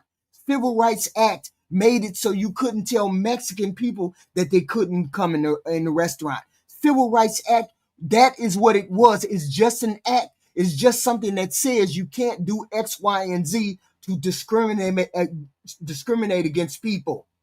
You cannot just take it away.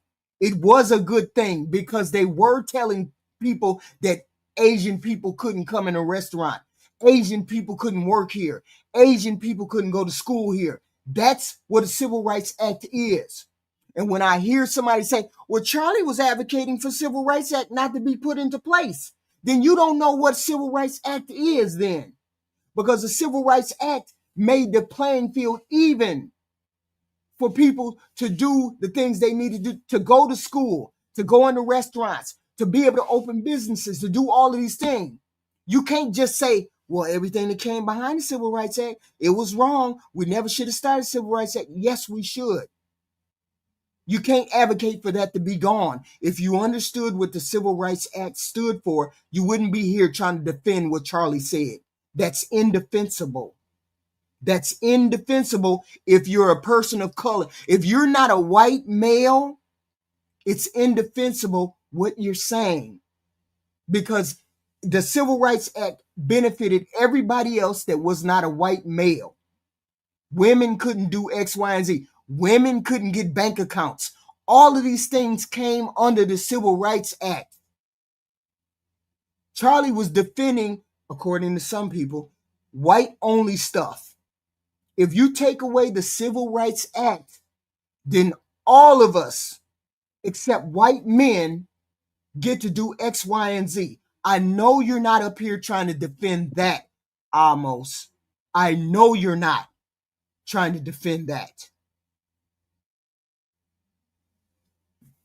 So now speak. What were you going to say? What can I reply to if you went on such a tangent? I'm just wondering whether you're up here trying to defend the indefensible. Well, then let me keep it a buck with you then, because let me not do this. Okay. So if you going irate getting this kind of way, let me just talk to you as like plainly as a nigga could talk plainly. So why the fuck niggas is trying to get civil rights from white folks? We get them to segregate. Okay, that's cool and dandy. Okay, they give you that shit. Then what? You could get into their restaurants. You could try and get their jobs. That don't mean them fucking crackers was giving you the right to work and wanted you there. They still want you out their fucking shit. Mm-hmm. So then black folks decided to start their own shit. They started their own businesses, they started their own restaurants, they started doing for themselves at the end of the day. You just wanted the opportunity to be able to be in the space, and you got to, they didn't want you there, they redline areas, they did all this shit. But I'm saying when you So trickle you it know down about all of that. So you know to about all that. day and age, I'm saying it got to the point where there was all these federal regulations for them white folks to follow. They had to abide by, but it's come to the point now, this day and age, is like it's working against black people's interests, black folks' interests, because of how many try to abuse the system, try to be victims, and try to ask for these handouts. Is what, in that regard, he was talking about. They get all these HBCUs, they get funded. Trump done funded HBCUs. They didn't help them. They didn't do as much as they can give them food assistance, Section 8. We didn't see on how much they done doubt to the point like, okay, like that $20 trillion. All the other races of people that got the same civil rights, the Asians, the Hispanics, the whatever it is, they have their own communities. They're not doing as bad as the black community is. So it's just like, at what point, what can the white folks do at a certain point in time? It's like, did it really help you? Yes, initially it did in the beginning. That segregation should need to stop. Okay, I got you. So But how you're far down? so you're advocating they should take Civil Rights Act away. What? What did I say? I'm advocating for any of that stuff. I'm saying that we should segregate as black folks in the first fucking place. I'm like, we need to be doing what we need to do for ourselves again, but it seems like we just need to keep making the white people the problem. We need to be like, well, they racist.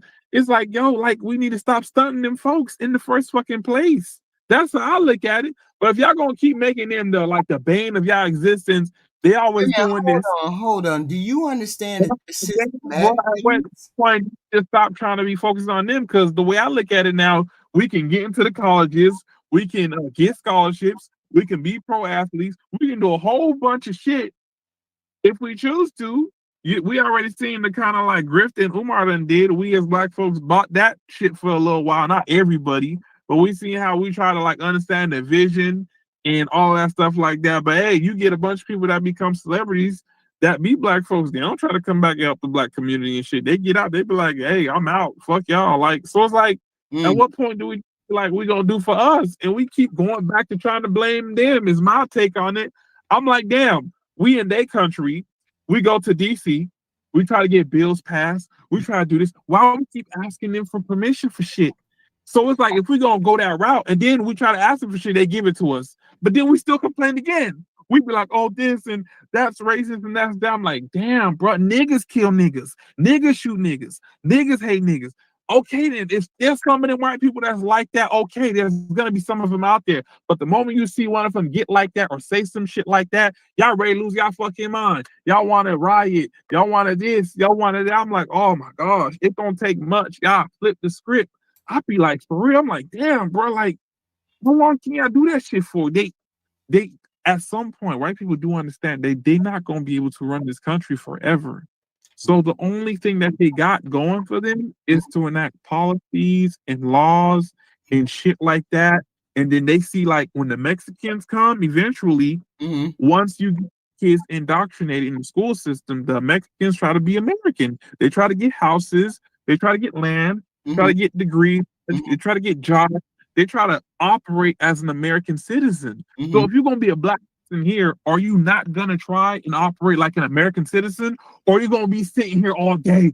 All them crackers racist, all these crackers do this to me, and then when nobody follow your logic, oh, you a coon ass nigga. Hold on, we really this is a good question. So you're one of those people. You're one of those black people that don't see any kind of there's many systematic.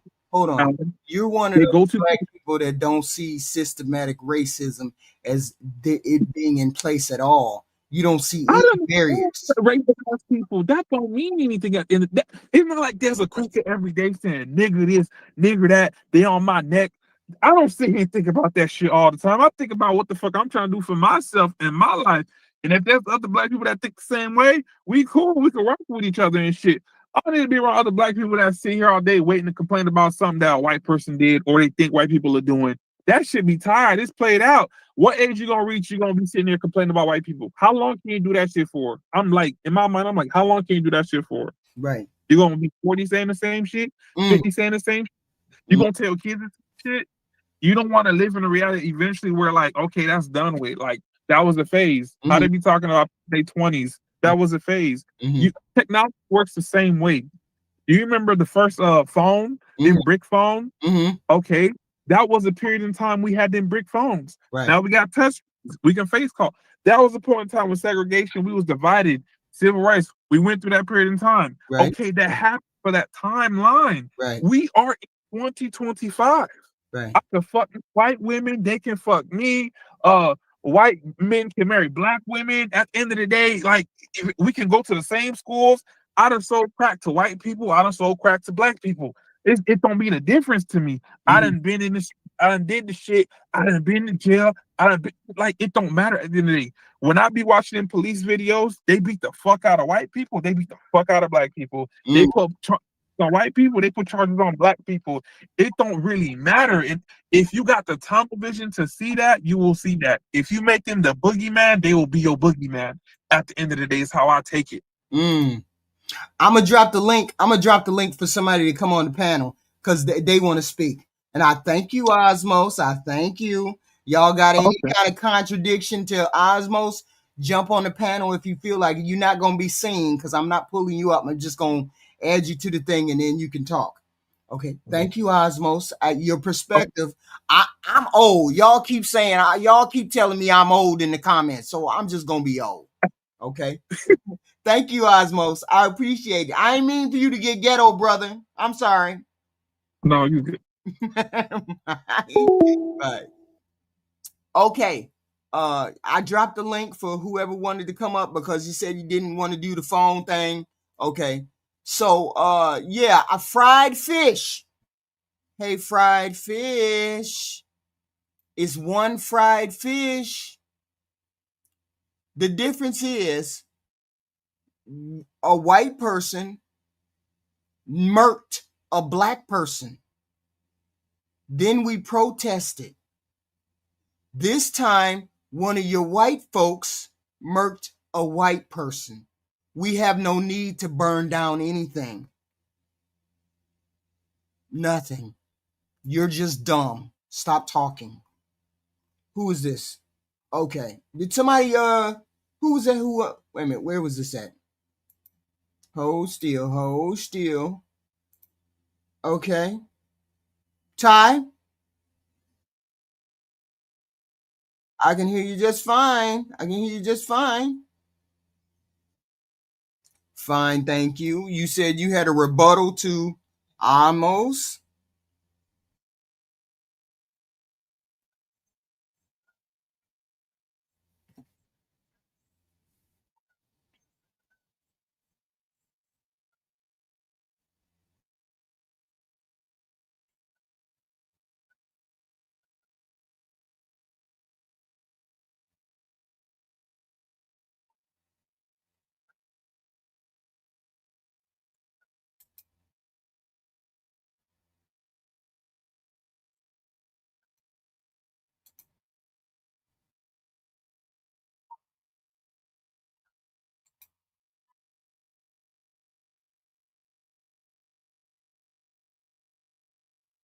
Oh, uh-oh, yeah. Well, oh, I can hear you, but they can't hear you. Y'all can't hear him over here because you didn't go in the vertical. You came in the other one. They can't hear you. Yeah. Hold on. He's in a different thing. He'll come out. He'll come over there. Right. If you wanna be able to be heard, you got to come in the vertical link. He's gonna come in the vertical. He was in a different. He was on a different thing. Okay. So my thing is this: it's fine and dandy, but if you don't believe that there's still systematic racism in the country, I don't care about the systematic racism. But there's a lot of people who still get held back because of that. Okay. Hold on. Here's Ty Pro. Here he is. Sorry about that. That's okay. But yeah, like I was saying, black people aren't running around blaming white people for anything, and we not acting, we're not victim blaming, and we don't got our hand out. He want to say that we keep begging white people for stuff. What are we begging for? We never beg for anything. The entire civil rights movement was about being treated like an American. There used to be language calling us less than a human. So there was a reason for everything that we've done and put in place. And these things that we done and put in place helped his people that came from another country. Mm-hmm. He sounds a little LGBTQ. Helped his other set of people. It helped women. It helped all anybody who's not a white Christian male.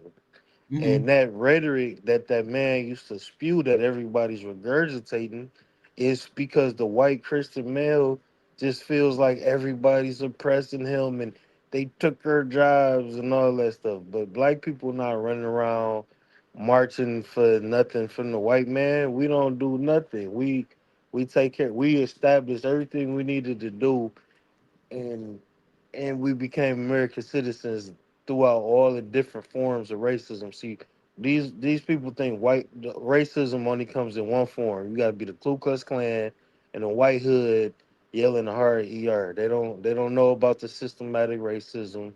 They don't know about over policing. They don't know about racist statistics. They don't know about none of this stuff. But I tried to explain it to them, but people don't get it. It's just like a gate. Did you hear my explanation? A gate that you let the animals through. You live on a farm and there's a big gate, two doors, two racks to the gate. You open up both racks and all of the cows and animals come through. But if you only leave one of those you only leave one of those doors open, that one door is stuck there permanently, and us black people know that there's one door stuck closed for us. The whole system is not opened up. They don't get that comparison, right? They don't get the comparison. I can't explain it any other way. We're not saying it. We're saying we don't hate white people. But you can, if you don't know that there's systematic racism, then it's a useless conversation because you don't understand that it's a systematic racism out there and it's still going on. People, just for example, people go in two people, they're the same except the races are different. Same income, same height, same car, same job, everything.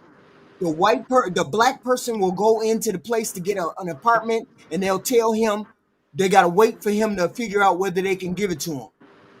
The white person go in and they immediately give that white person the apartment. Oh, it's available. Yes, sir. Yes, sir. Those things happen today. It's in people's mind, and it's in people's mind. It's ingrained in the system.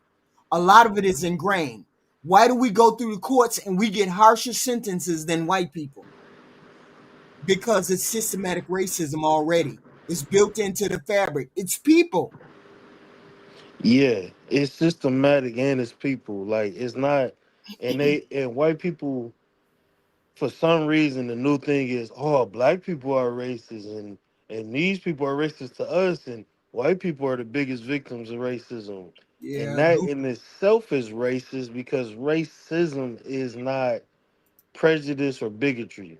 See, black people can be prejudiced or bigots. All people who are racist are prejudiced and bigotry. right. But you have to have some type of superiority over another race to be able to be racist. So when you develop a country based on your race is the top race and all races that come over here are inferior or invalid.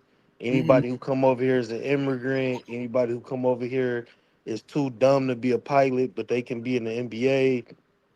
When you have that type of mindset, that's racist because you have influence, money, and power behind your bigotry and your hatred to create circumstances that will affect another race. That is racism. Hmm. That Hmm. Frank, everybody can't be racist.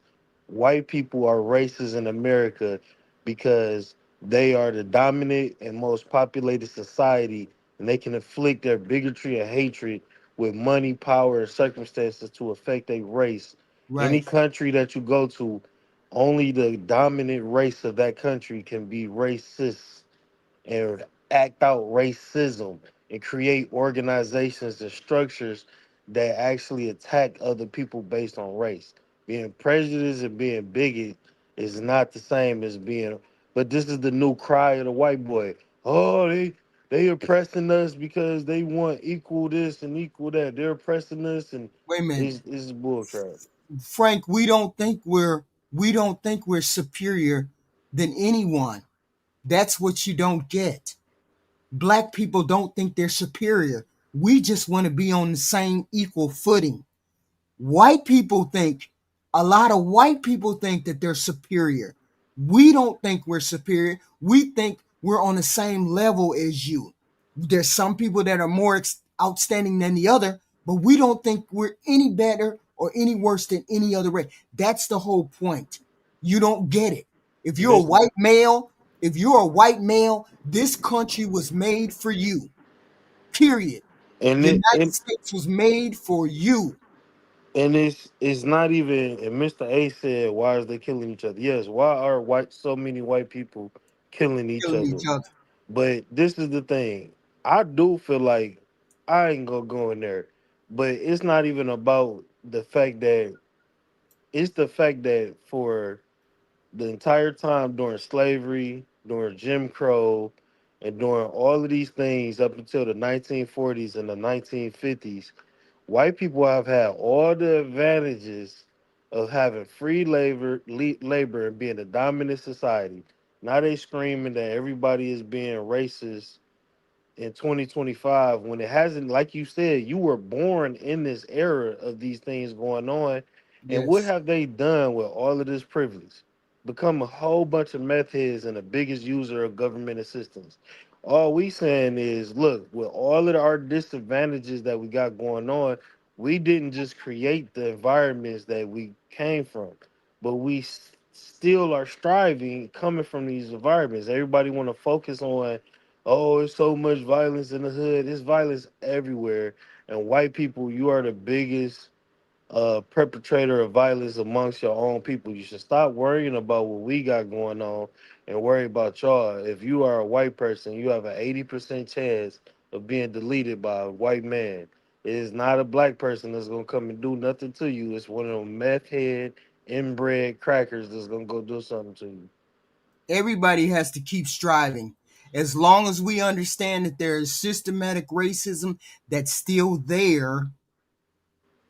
No, it's not 70 years ago. It's still in place. You as a white man don't get that's the that's the problem. You don't see it. As a white male, this world was made for you.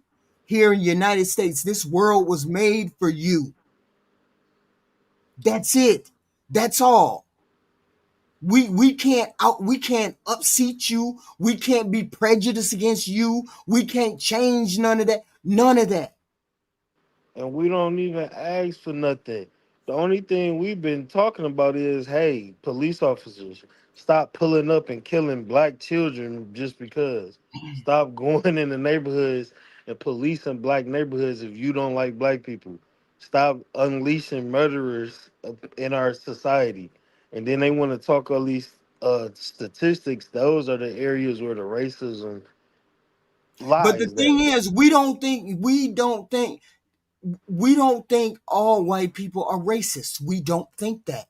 We think there's stuff in place, systematic stuff in place that makes it disproportionately disadvantaged to black people. And you white people know it, or you don't know it, or you're unconscious about it, and you don't do anything about it. That's the problem we have with white people.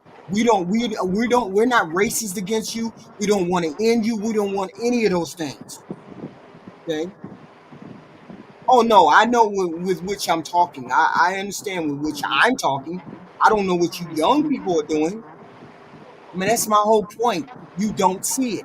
If you're a white male, you don't see it because you just walk around like everything is flowers and hunky dory. How do you think women felt, white women, white women felt walking around knowing that they couldn't vote, knowing they couldn't get a bank account, knowing they couldn't get in housing, knowing they couldn't leave their husband, they had to be married because they couldn't have a job. That was prejudice against women. Okay. This world was not meant for nobody but this country was not meant for anything but white males. You've always had the privilege to vote. You've always had the privilege to buy a house. You've always had the privilege to do everything that you wanted to do here. All the rest of us had to scrap and figure out how to get it done. That's my point. You never had to figure out, well, let me just go into a bank and get a bank account. Well, let me just go and buy a house. You never thought you never thought as a white male that Maybe if I walk in here, they won't give it to me because I'm a different color. Maybe they'll walk in here because I got an accent. I might not be able to get it. You But never once thought around this planet, in this country, whether somebody would give you something or not. That is the privilege. That's the white privilege. Because you never put yourself in a place and said to yourself, let me pretend like I'm a black woman today. Let me see how they treat a black woman today. You never thought. You never thought. And if you've never put yourself in the place of another race, of another thing, then you don't know what I'm talking about. I mean, I challenge every person. Put yourself in the place of a woman. You're a man. Look at the world through women's eyes. You're a man. You're a white man. Look at the world through a black man's eyes. Look at the world through a woman's eyes. And then tell me that you don't see what we're talking about. Okay? Because you can't. Because as a white male, this world was made for you here in the United States. That's all I'm saying. That's all I'm saying. Ty, yeah, no, I'm looking at this dude, Mr. H, in the chat. That regurgitate these lies. Black people stay with black people stay with their families. This is another racist talking point. And what are black people even? We not the ones screaming racism, and they don't. I don't think that there is anything in this country that I can't do that anybody else can do. But when you have somebody say, if they see me piloting a plane, they gonna worry that I'm qualified. When DEI and affirmative action didn't have nothing to do with me don't being understand how qualified, they would. I don't understand how you even and fix your mouth to not think that's a racist statement that D someone says, "Oh, I got to worry about whether he can fly the plane because he black." I don't understand how y'all don't think y'all didn't understand that that was a racist statement. DEI and affirmative action don't got nothing to do with how I still got to take every test. I still got to do everything that a white pilot got to do, and to become a pilot. DEI and affirmative action just protects the fact that I won't not be hired because I'm black. And even his talking point of if it was 50% of white people in the NBA, would the NBA still be entertaining? It's just like this is just it's nonsensical because they the ones who, like they saying in the chat, we like we are out here with our hand out Yes, begging. we're Black people permanent don't victims to monsters. We're Black permanent people victims. don't ask for nothing. The only thing you've heard black people asking for in the last 15, 20 years have been, hey, stop fucking killing black people in the hood Wait for a no minute. reason. And the question is, here's a question for you, Frank. Have you ever had to sit your child down and tell your child that when a policeman pulls you over, then you need to keep your hands on the steering wheel. Don't make any sudden moves. Don't you have to have a talk with your child? Have you ever had to have that talk with your child? But when they spew racist talking points about black people being the biggest criminals, even though it's white people, and about black people are being this and doing that, it feeds to the narrative that you guys are out of control. Of course the police gotta come in the neighborhood and act like that. When it's bullshit. It's completely bullshit. It's horseshit. And these motherfuckers know nothing about what they talking about. And it's they people that's doing the most crime. Talk about we breaking in the Foot Lockers. How many Walmarts and schools have white people shot up this month alone? You know what I'm saying? Mm, It was two mass shootings on the same day a couple weeks ago, two right, weeks ago, right? So right. it's just this narrative, but it's always when it's one of theirs. Oh, he was mentally ill. He was radicalized.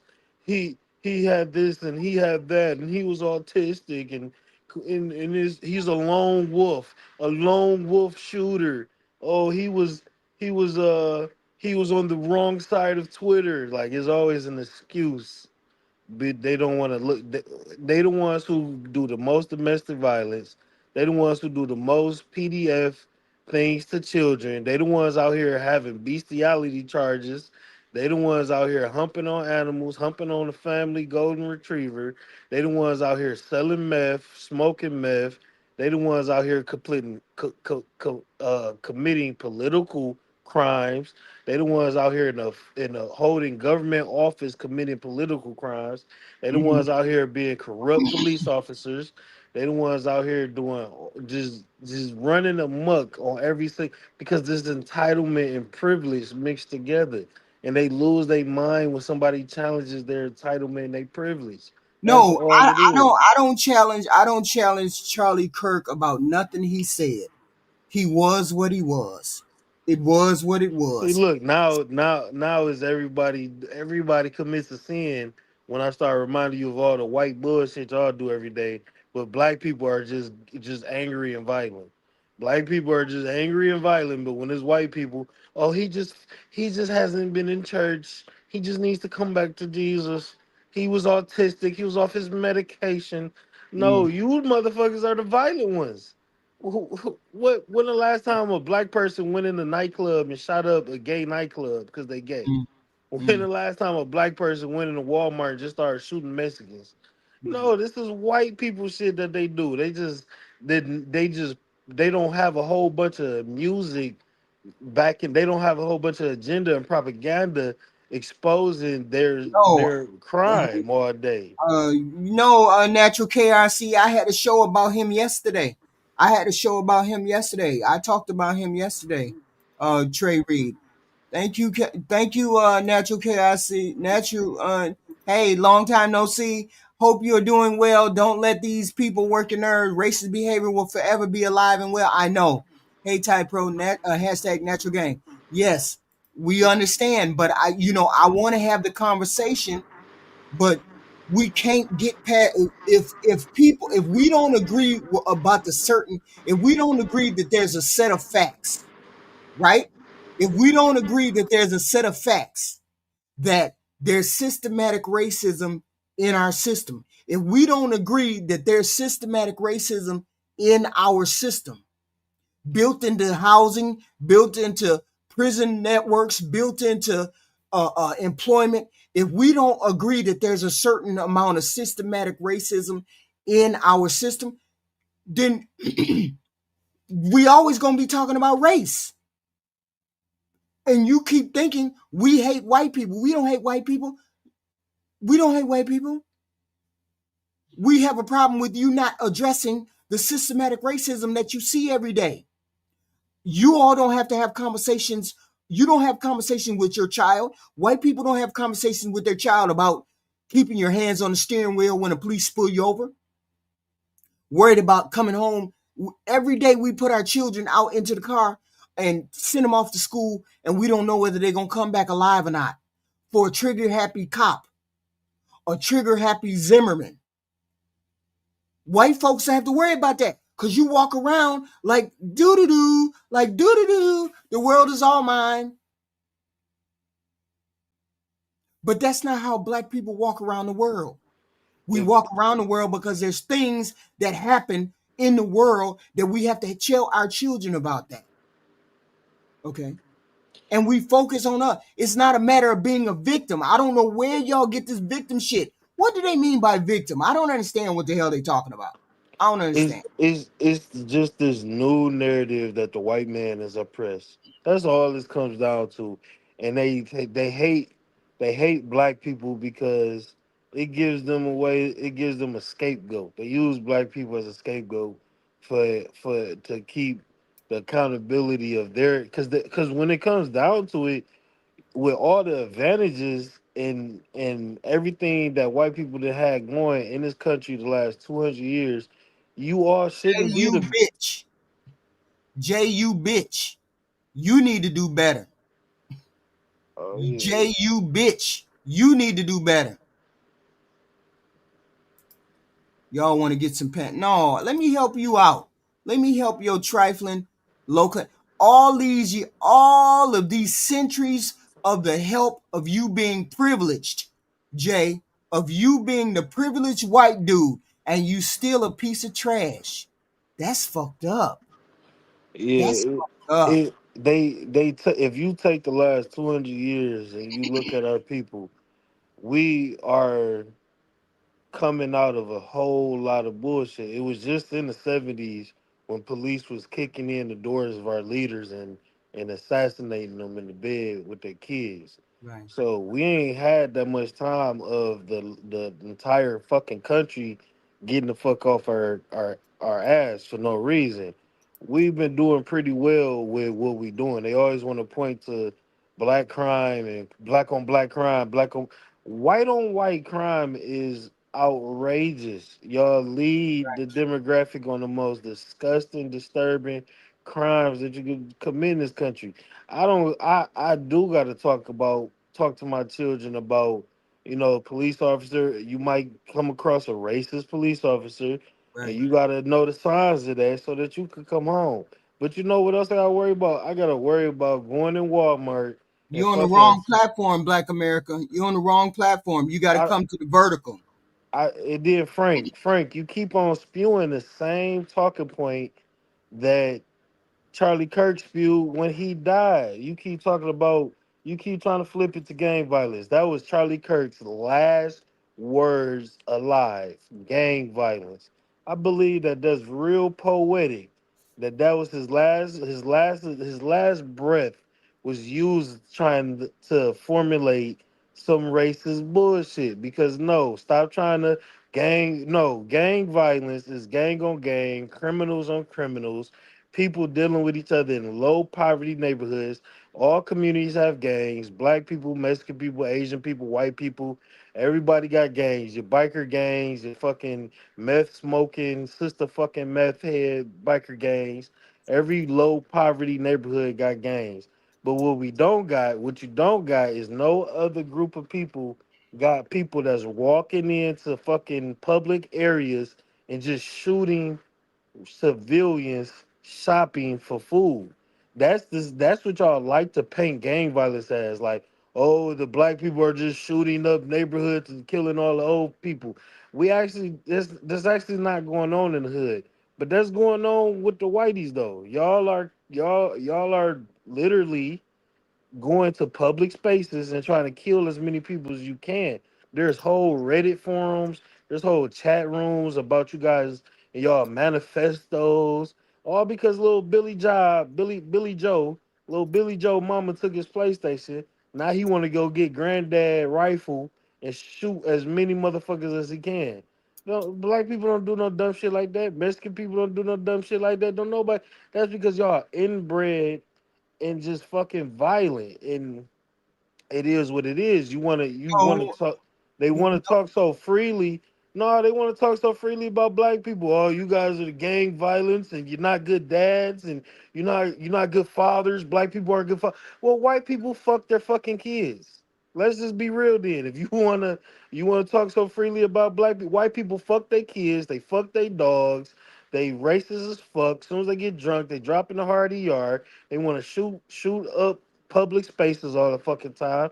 mm, Y'all the fucking problem in the country. If you mm, want to talk about who the problem is, y'all the mm, fucking problem. You're the biggest population in jail.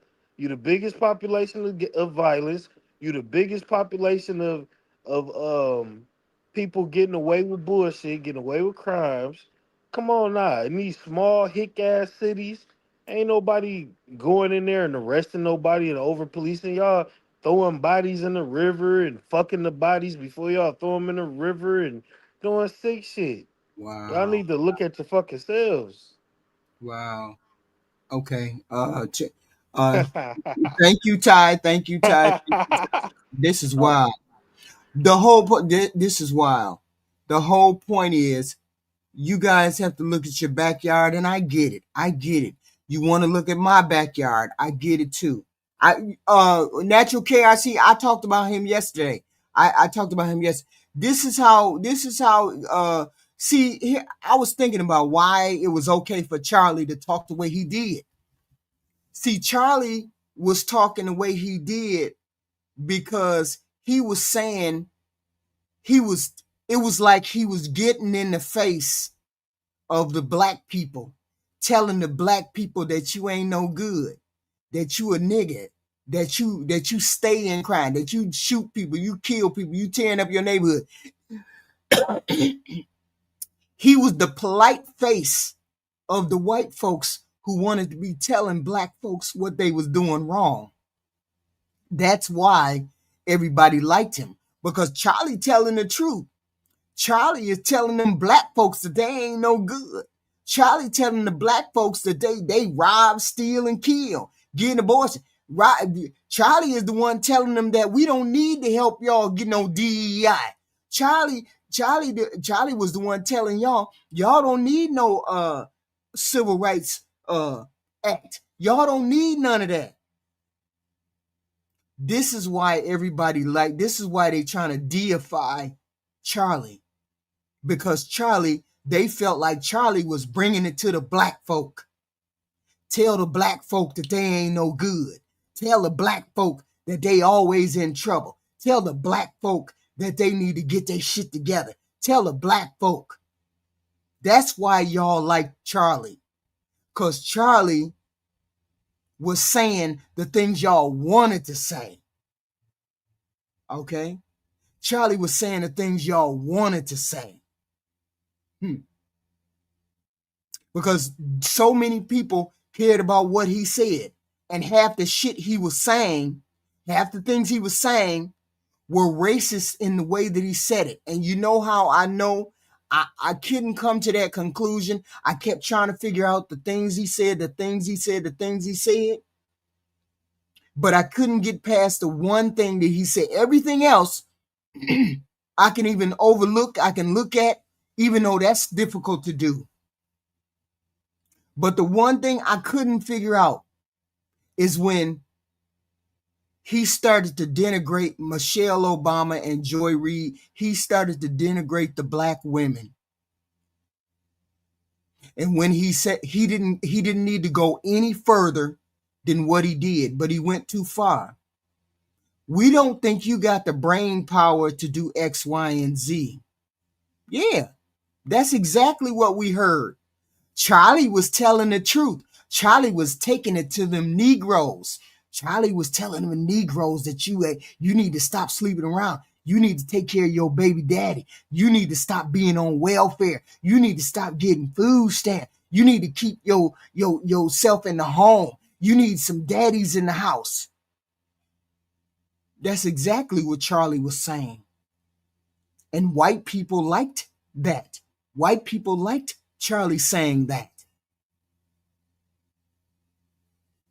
Because you can't seem to understand why the rest of us didn't like Charlie. Okay? For some reason, you all didn't understand why the other half that didn't like Charlie. You all only see your half. You all only see your half. No, I am completely devoid of racism. Completely devoid of it. No, I'm not superior in any way. In any way whatsoever. I'm just a regular, ordinary individual. And I'm a double minority. I'm a female and I'm black. Okay? But this is what I truly believe. That's why y'all like Charlie. Y'all liked him because he took the niggas to task. You niggas need to stay out of the neighborhood. You niggas need to stop shooting guns. You niggas need to be a baby daddy. You need to stay in the house. You niggas need to get a job. You niggas need to stop being lazy. So y'all like that shit. Y'all like when Charlie said that. Y'all liked it.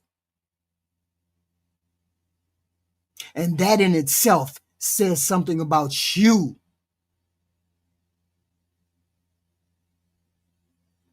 That says something about you. That you couldn't see what this particular person said or didn't say that was uncomfortable to the rest of the people. He didn't make it uncomfortable for just black people. He made it uncomfortable for immigrants, for transgender, for gay people, for other white people. He made it uncomfortable for a lot of people. Frank, please grow up. I hate talking to individuals. I hate talking to immature people. I hate it. I hate it. I came on this internet,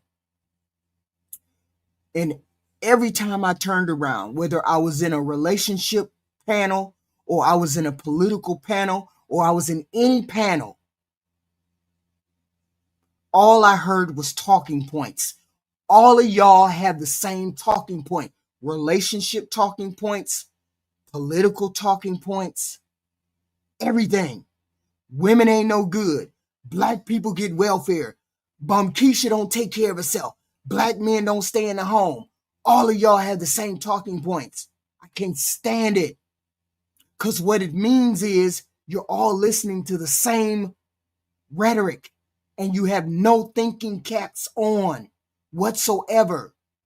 Because you know how I know? Because most of y'all say, just like Frank just said, you're a Democrat, so you're a demon. You're a Democrat, so you're evil. That's sad that you even came out of your mouth and said that, Frank. You're sad. Because if you don't see that it's an issue on both sides, then that's a problem. That's the problem right there. You think it's a Democrat thing. I think it's a Republican and a Democrat thing. That's the difference. That's what Frank thinks. Frank thinks I'm the devil because I'm a Democrat, because I'm a independent. Frank thinks I'm the devil. Frank thinks I'm toxic, but yet he's the one who's spewing talking points. All I'm saying is, please, you have to read, you have to get off here and understand, do some critical thinking. That's all I'm saying. I ain't saying nothing else. I ain't saying nothing else. But if you had a point, okay, call Black America, call. This is why I push back so much on these talking points. I push back so much on the talking points because every person says it. Now I will go to a panel or I'll go to a particular chat and all of the men will be saying the same thing. All of the men will be saying the same thing. And when I hear people say, you're a liberal, that means you only have 2 brain cells. Please, you only have 2 brain cells. To accept, press 1. To send a voicemail, If you think this is a liberal position, you only have 2 brain cells. If you think me being down the middle is a liberal thing.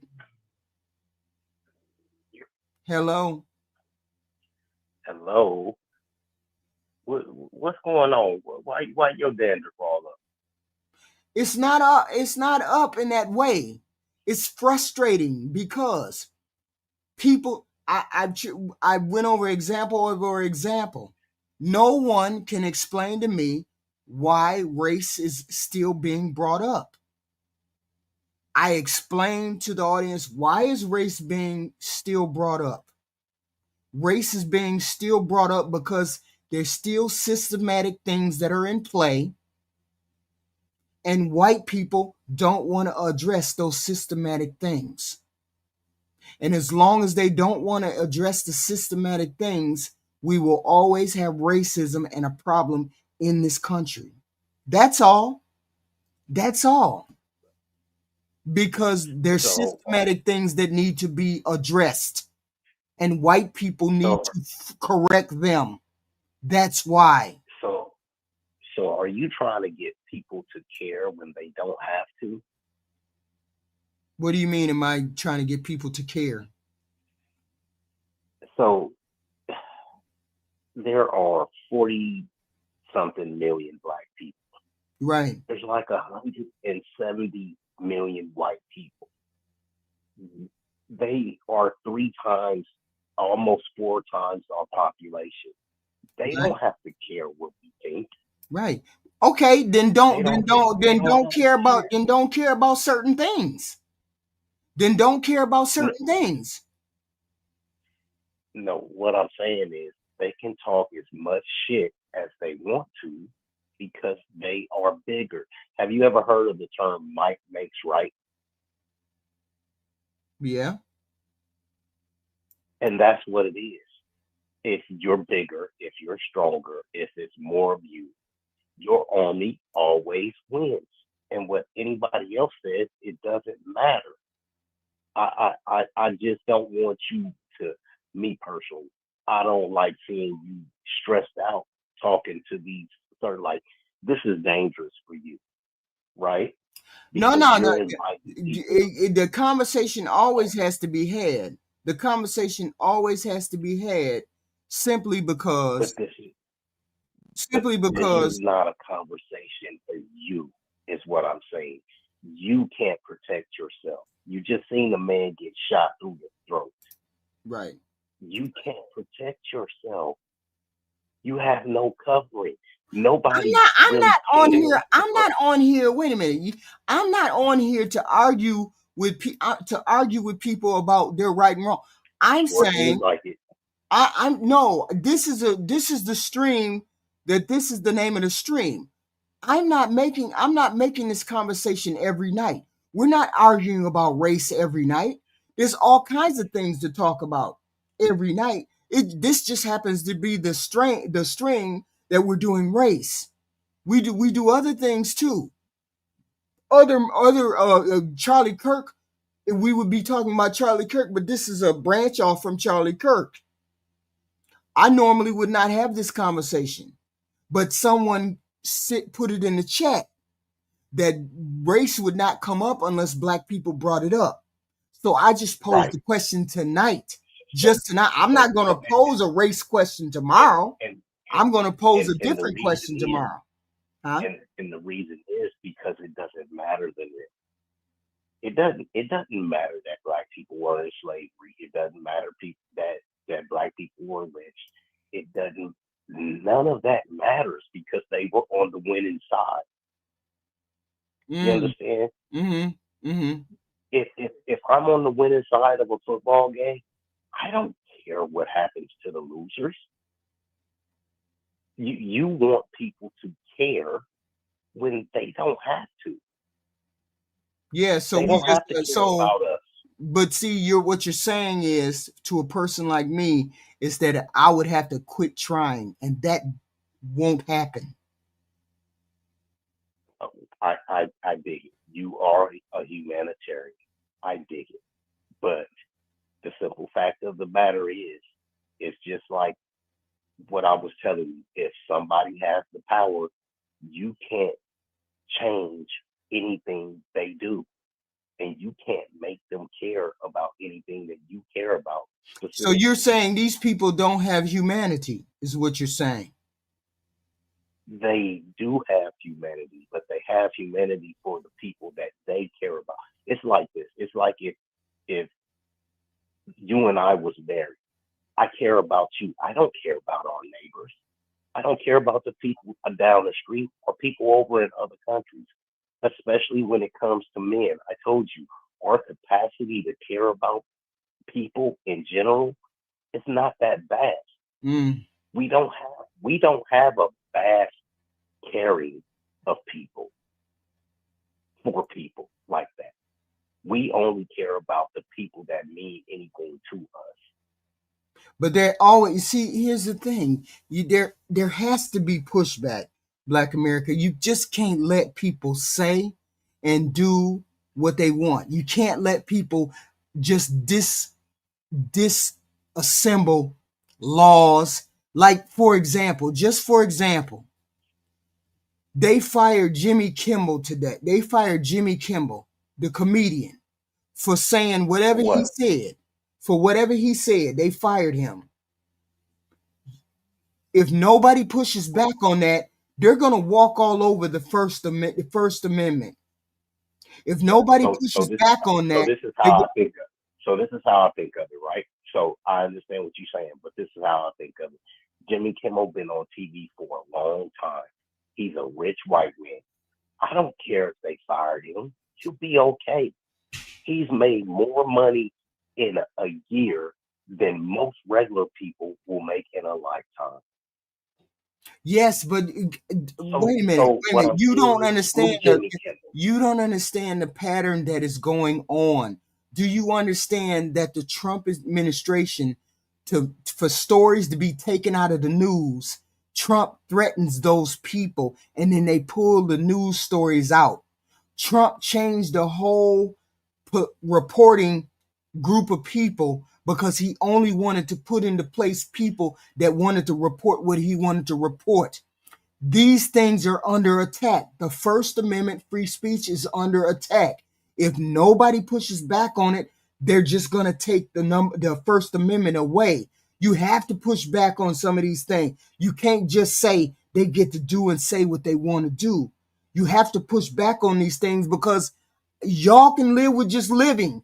I can't live with just living, just existing. What do you mean just exist?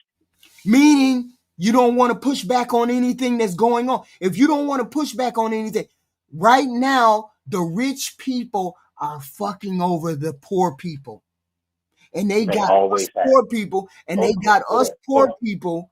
They got, haven't they always did that? yes, but they got all of it, but they went too far. They got all of us poor people fighting each other. So what are we gonna do? We just gonna be complacent? We just gonna let them screw over all of us? They just gonna continue to screw all over all of us?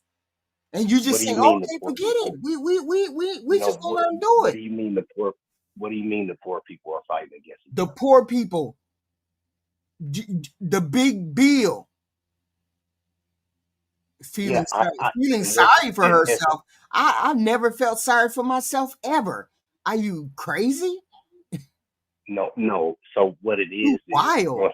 You wilding, Mr. H. Huh? If somebody made a comment like that, what they're saying is that they don't care about other people like you do, H2. I don't care about other people like you do. The LGBTQ people. I don't care what happens to them. I don't care what happens to me either. You know that. No, you do. No, you do, because I care about the elderly. I care about children. I care about the disabled. Those are the first ones I care about. The rest of y'all can go fuck off. If you can't take care of those people, I don't care. So now look at it. So now look at it like this. If I or somebody else said, well, we need to eliminate them, that those people in that lifestyle, would you have a problem with that? If you eliminated who? The gay people? Yes. No, because they're human beings too. Exactly, and that's what I'm saying. Yeah, but they're not my first. They're not my first people. My first people are these people. So if I had to make a choice between, the LGBT community and the elderly and the poor, the LGBT people would get broke off. Okay, so who's supposed to take that? Who's supposed to take care of the elderly? The elderly? Yeah, who's supposed to take care of them? We're supposed to take care of the elderly, Black America. No. We are not. Who is supposed to take care of the elders? Wait a minute, listen to this. We are only as strong as our weakest link. We are only as strong as our weakest link. But that doesn't have to do with society. That has to do with a team or in a family setting. We are not a team, and we are all not family. We're not a team, and we're not family. Yes, but that still doesn't. That I, still that I, that I don't, still. I get it. I I don't get it. care. I I don't care about somebody grandma dying. I don't, because it's not my grandma. If it's somebody's elderly person, their family needs to take care of them. It doesn't matter to me what's going on with them. I haven't. I could give two shits about some old person that's not related to me. yes. And that's what I'm telling you. And that's what I'm telling you, how most of these people think. That's how most men think. And then when it comes to people of other races, that's how they think. That they don't have to care about black people. Right. Right. And that's what I want you to do, is try not to get so upset, and try to have a conversation with them and change their mind. Because just like we don't care what happened to Charlie Kirk, I don't care what happened to him. That's just how much they don't care about us. And even more, some of them, not all, but some of them don't even like people of our complexion. So you got to rock with the ones that rock with you, and the ones that don't, you just ignore them. That's why I say this is a bad conversation, because you're inviting those people that See, don't they even don't. like us. You know, I know some of the people. Some of the people in the chat are reasonable human beings. Some of them are reasonable human beings. I get it. They're reasonable, and I'm a reasonable human being. I believe we have more in common than we hate each other, and I get it. Some people not But gonna that's like not me true. because I have a lot. I have the skin color. Some people are just not gonna like me. I get it. But that Thank doesn't you. mean that doesn't. But that doesn't change how I feel. Like America, that will never I change know. how I feel. I know, because you're a sympathetic person. This is what I want to pose to you. We've all heard, as black people, especially because we're older, right? We've all heard those type of people make jokes about watermelon, fried chicken, Right. and stuff like that. Right. Right? We've heard those jokes, those stereotypes. Right. Uh, so if those, what I'm telling you is, those people, they don't like us. We don't have things in common, Right. because nobody makes a joke about white people with watermelon and fried chicken. Mm-hmm. We make jokes about them, saying they can't dance, or they can't jump, or they can't run. Mm-hmm. Right. You see what I mean? So it's just so we don't have things in common, or a place to meet in the middle, like you're posing. But We don't. but Black America, I get that there's a lot of people like you that don't care. But there's people who care about these things. I want to move us as a country, as a people ahead, better, to do better. We could be such a rich country. We could be such a rich uh uh race and whole. We could just be so rich, this country. It could be so much better. Well, see, look what you just said. You just said race. Yeah, as a race too. As a race, white race, black race, whatever. We could be so far ahead if we could all get on the same program. We could, if all of us poor people rose up and said, we're not going to take this bullshit anymore, then the rich people would have to deal with us. They would Deal have to with us deal how? with us. You want to know how powerful people deal with people beneath them? Hmm. They eliminate them all through history. All through history, Genghis Khan eliminated. Mm. Alexander the Great eliminated. King Henry Classism is VIII a bad eliminated. classism. I Hitler, truly believe classism is the Hitler, problem. That's the problem. Hitler eliminated. All of these people that are powerful, they eliminate the people on the bottom. But You're talking about that talk, don't mean we can't stop. That doesn't mean that we stop fighting to do better, Black America. We can't just give up and say, forget it. I'm just going to accept the world, that the world is like this. I'm just going to accept it. That you we you do got to better do for something. yourself. I You do I better would for love to start. yourself. I would still love to start a revolution where it's the poor people against the rich people. I I would love to look. I was telling them the other night. Oh, it wasn't yesterday. Remember when that group of poor people, group of regular ordinary people, stole the stock or sold the stock in the what is that, GameStop. They bought the GameStop stock, and then they started selling it, and then they got the rich people to buy it, and then they was rolling with that GameStop stock. They changed the world. Tell me they didn't change the world. It was a small group of them, and they made them rich people bow down. No, no, they didn't. Yes, they did. They No, changed they the didn't. game. Even if it was for a day or two, they changed the game. This is the kind of protest and shit that I want to Can see. I ask? Can I ask you a question? Ask you, do you invest in the stock market? Yes, of course. Do you know that 85 to 90% of black people don't invest in the stock market? Yeah, but if we made it cool again, people would.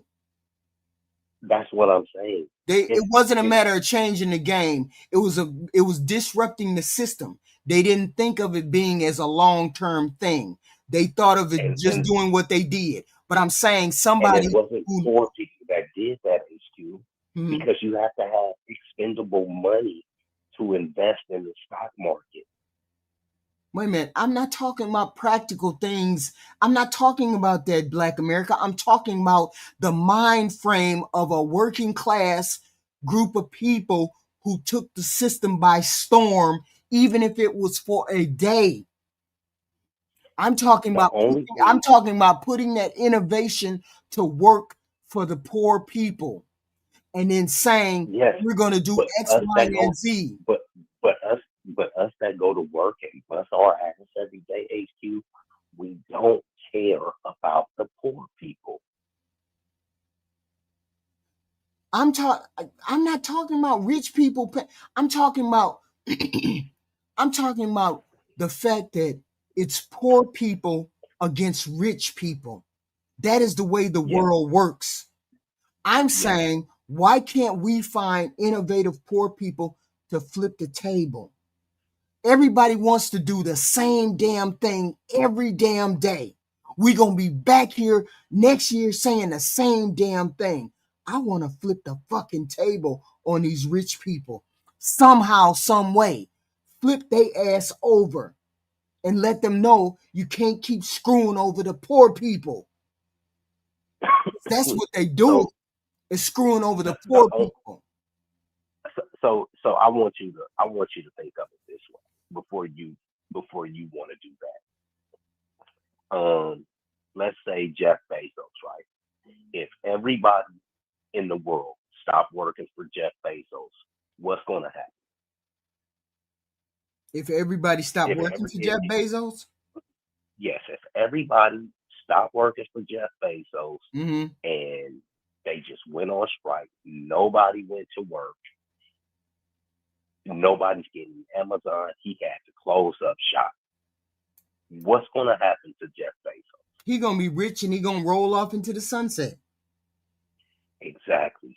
What's going to happen to those people that was working diligently every day, living paycheck to paycheck? What are they going to do without a week or 2 weeks or a month's worth of pay? What's going to happen to Yeah, we got to be smarter. I understand what you're saying. You're telling them? me You're telling me you like status quo.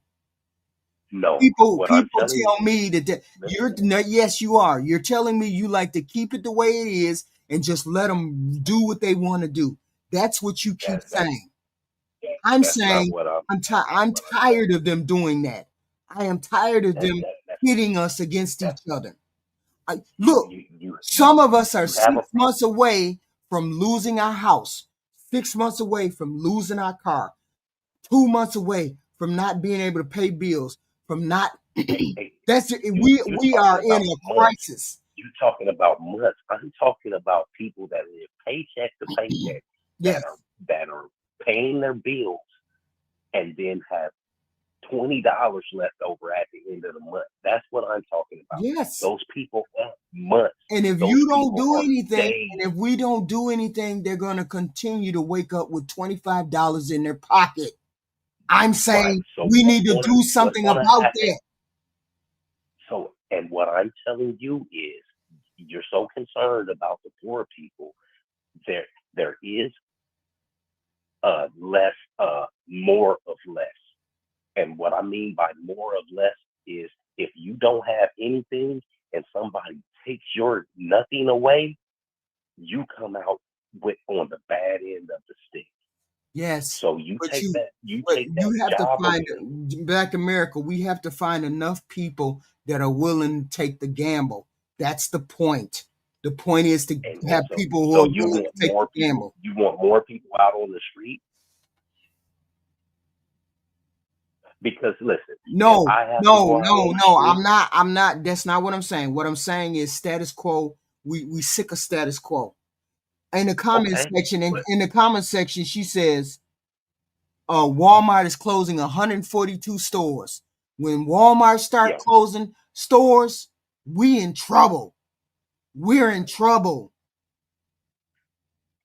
We are in trouble. If Walmart is closing stores, we're in trouble. Us poor people are fucked. Something needs to be done. I don't know what needs to be done. I don't know what HQ, can happen. you don't work for Walmart.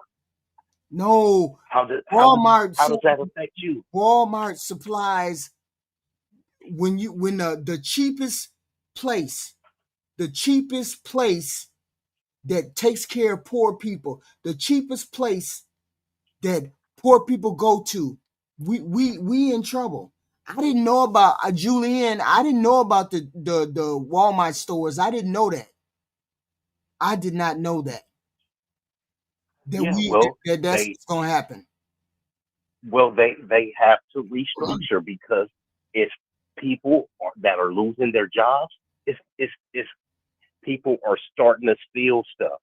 HQ, Walmart is this the is only grocery store in a lot of rural areas. What is them people supposed to do, right. Black America? Just like those HQ, hospitals, just like I told HQ. you, them hospitals Most is in them people, rural most places. people live in most people live in cities. I don't. No, HQ. I live there's in a people who city. live in I rural don't. areas I too, Black but America. but yes, and once again, I don't care about them. They need to move to a city. You don't want to move to a city? That's tough city for you. We all have to make adjustments. Those people, I understand, they have land and stuff like that and been living there for 50, 60, 100 years, and they got blessed with the land and it was passed down. That type of stuff didn't happen for us as Black Americans. That happened to a large quantity of white Americans. I don't care about them. So we I just don't let the care if they lose. so we just I let don't the care if they status lose quo. their, So because we they're just going let to, it happen. what, hold on. What's going to happen is they're going to start feeding on each other. That's when crime goes up, is when everybody is poor. That's what happens. They're going to have to start living like people in the inner cities. It's going to be like The Walking Dead. They're going to start cannibalizing each other, because they can't come to the cities and do it, because people in the cities, they live in a completely different manner. You see what I mean? Mm, So that's their problem, that they live in those conditions. It don't have anything to do with us. mm. You see what I mean? Most of those people, they've been farming, they've been ranching, they got cows, they got chickens. They're still going to be able to feed themselves. I don't care about them people. Mm. I don't know. I don't know. All I, right, I, then. I, I It's 1 o'clock. I gotta go. I got y'all. Give me more to think about. Y'all give me more to think about. That's for sure. Thank you, Black America. Yeah, Thank you. Thank you. I Thank you. I Thank you. know. I just it's not hurtful, but I just this humanitarian part of you, and I know you're not because of your upbringing and your views on things. You're not going to let it die, but HQ, you can't care about the world because none of the world cares about you. Only people that care about you is your kids and your brother and your family and things like that. And that's all you can Yeah, but it doesn't hold on stop to. me. It doesn't stop me, Black America. I don't care if no person on this planet care about me. I care about other people. I care about other people. That is just the way my demeanor is. That is just me. That is just always the way I have been. You can't change that. I understand it. So I I'm understand that going to care wholeheartedly. about the poor, the people losing their jobs at Walmart. I'm going to care about all of these things. Even the Charlie Kirk, he was a human being and he didn't deserve to die. That's my thought. So I always Right. thought these things. So it doesn't matter how other people think, it's how I think. That other people Right. And that's what I'm telling you. You can't make anybody care about what you think because none of no, us no, no. none of us No, it's not care. a matter of people caring about what I think. It's a matter of people caring about the world and the things that are beyond them, not just about themselves. I understand that Trump. I understand that Trump may have brought you tax cuts, but there's other people that are affected by this president. There's more people that were affected by We're all affected by it. Gas is higher, groceries is higher, everything is higher. by But that's what that the majority of people, right? Remember what I said. Might makes right, right? If you're mighty, it makes you right. So that's what the people wanted. So This is what the the people country's voted not. for. This is what the people voted for. So now we finna find out. So Yeah, exactly, because we exactly. just gonna find out if when we stop caring about each other and we stop caring about our world and our circumstances and we just let it happen or we deal with status quo, we never get anywhere. We never get anywhere. But anyway, thank you, Black America. I gotta get out of here because I gotta go to sleep. All right, And I'll be back up here tomorrow with another subject. Thank you very much. Thank you. But I'll talk. all right. But I will talk to you tomorrow, America. But and I'm closing the phone line, so y'all better not call me. So I get it. I do. I get it. But that doesn't change the way the world is. That doesn't change the way I care about the world. And the world is supposed to care about each other. Okay? Because we about to go. We about to go through it. We about to go through it. Tomorrow's subject is probably going to be on if we go into a recession, what you going to do in order to help yourself in this recession. What we going to have to do. They starting to close Walmarts.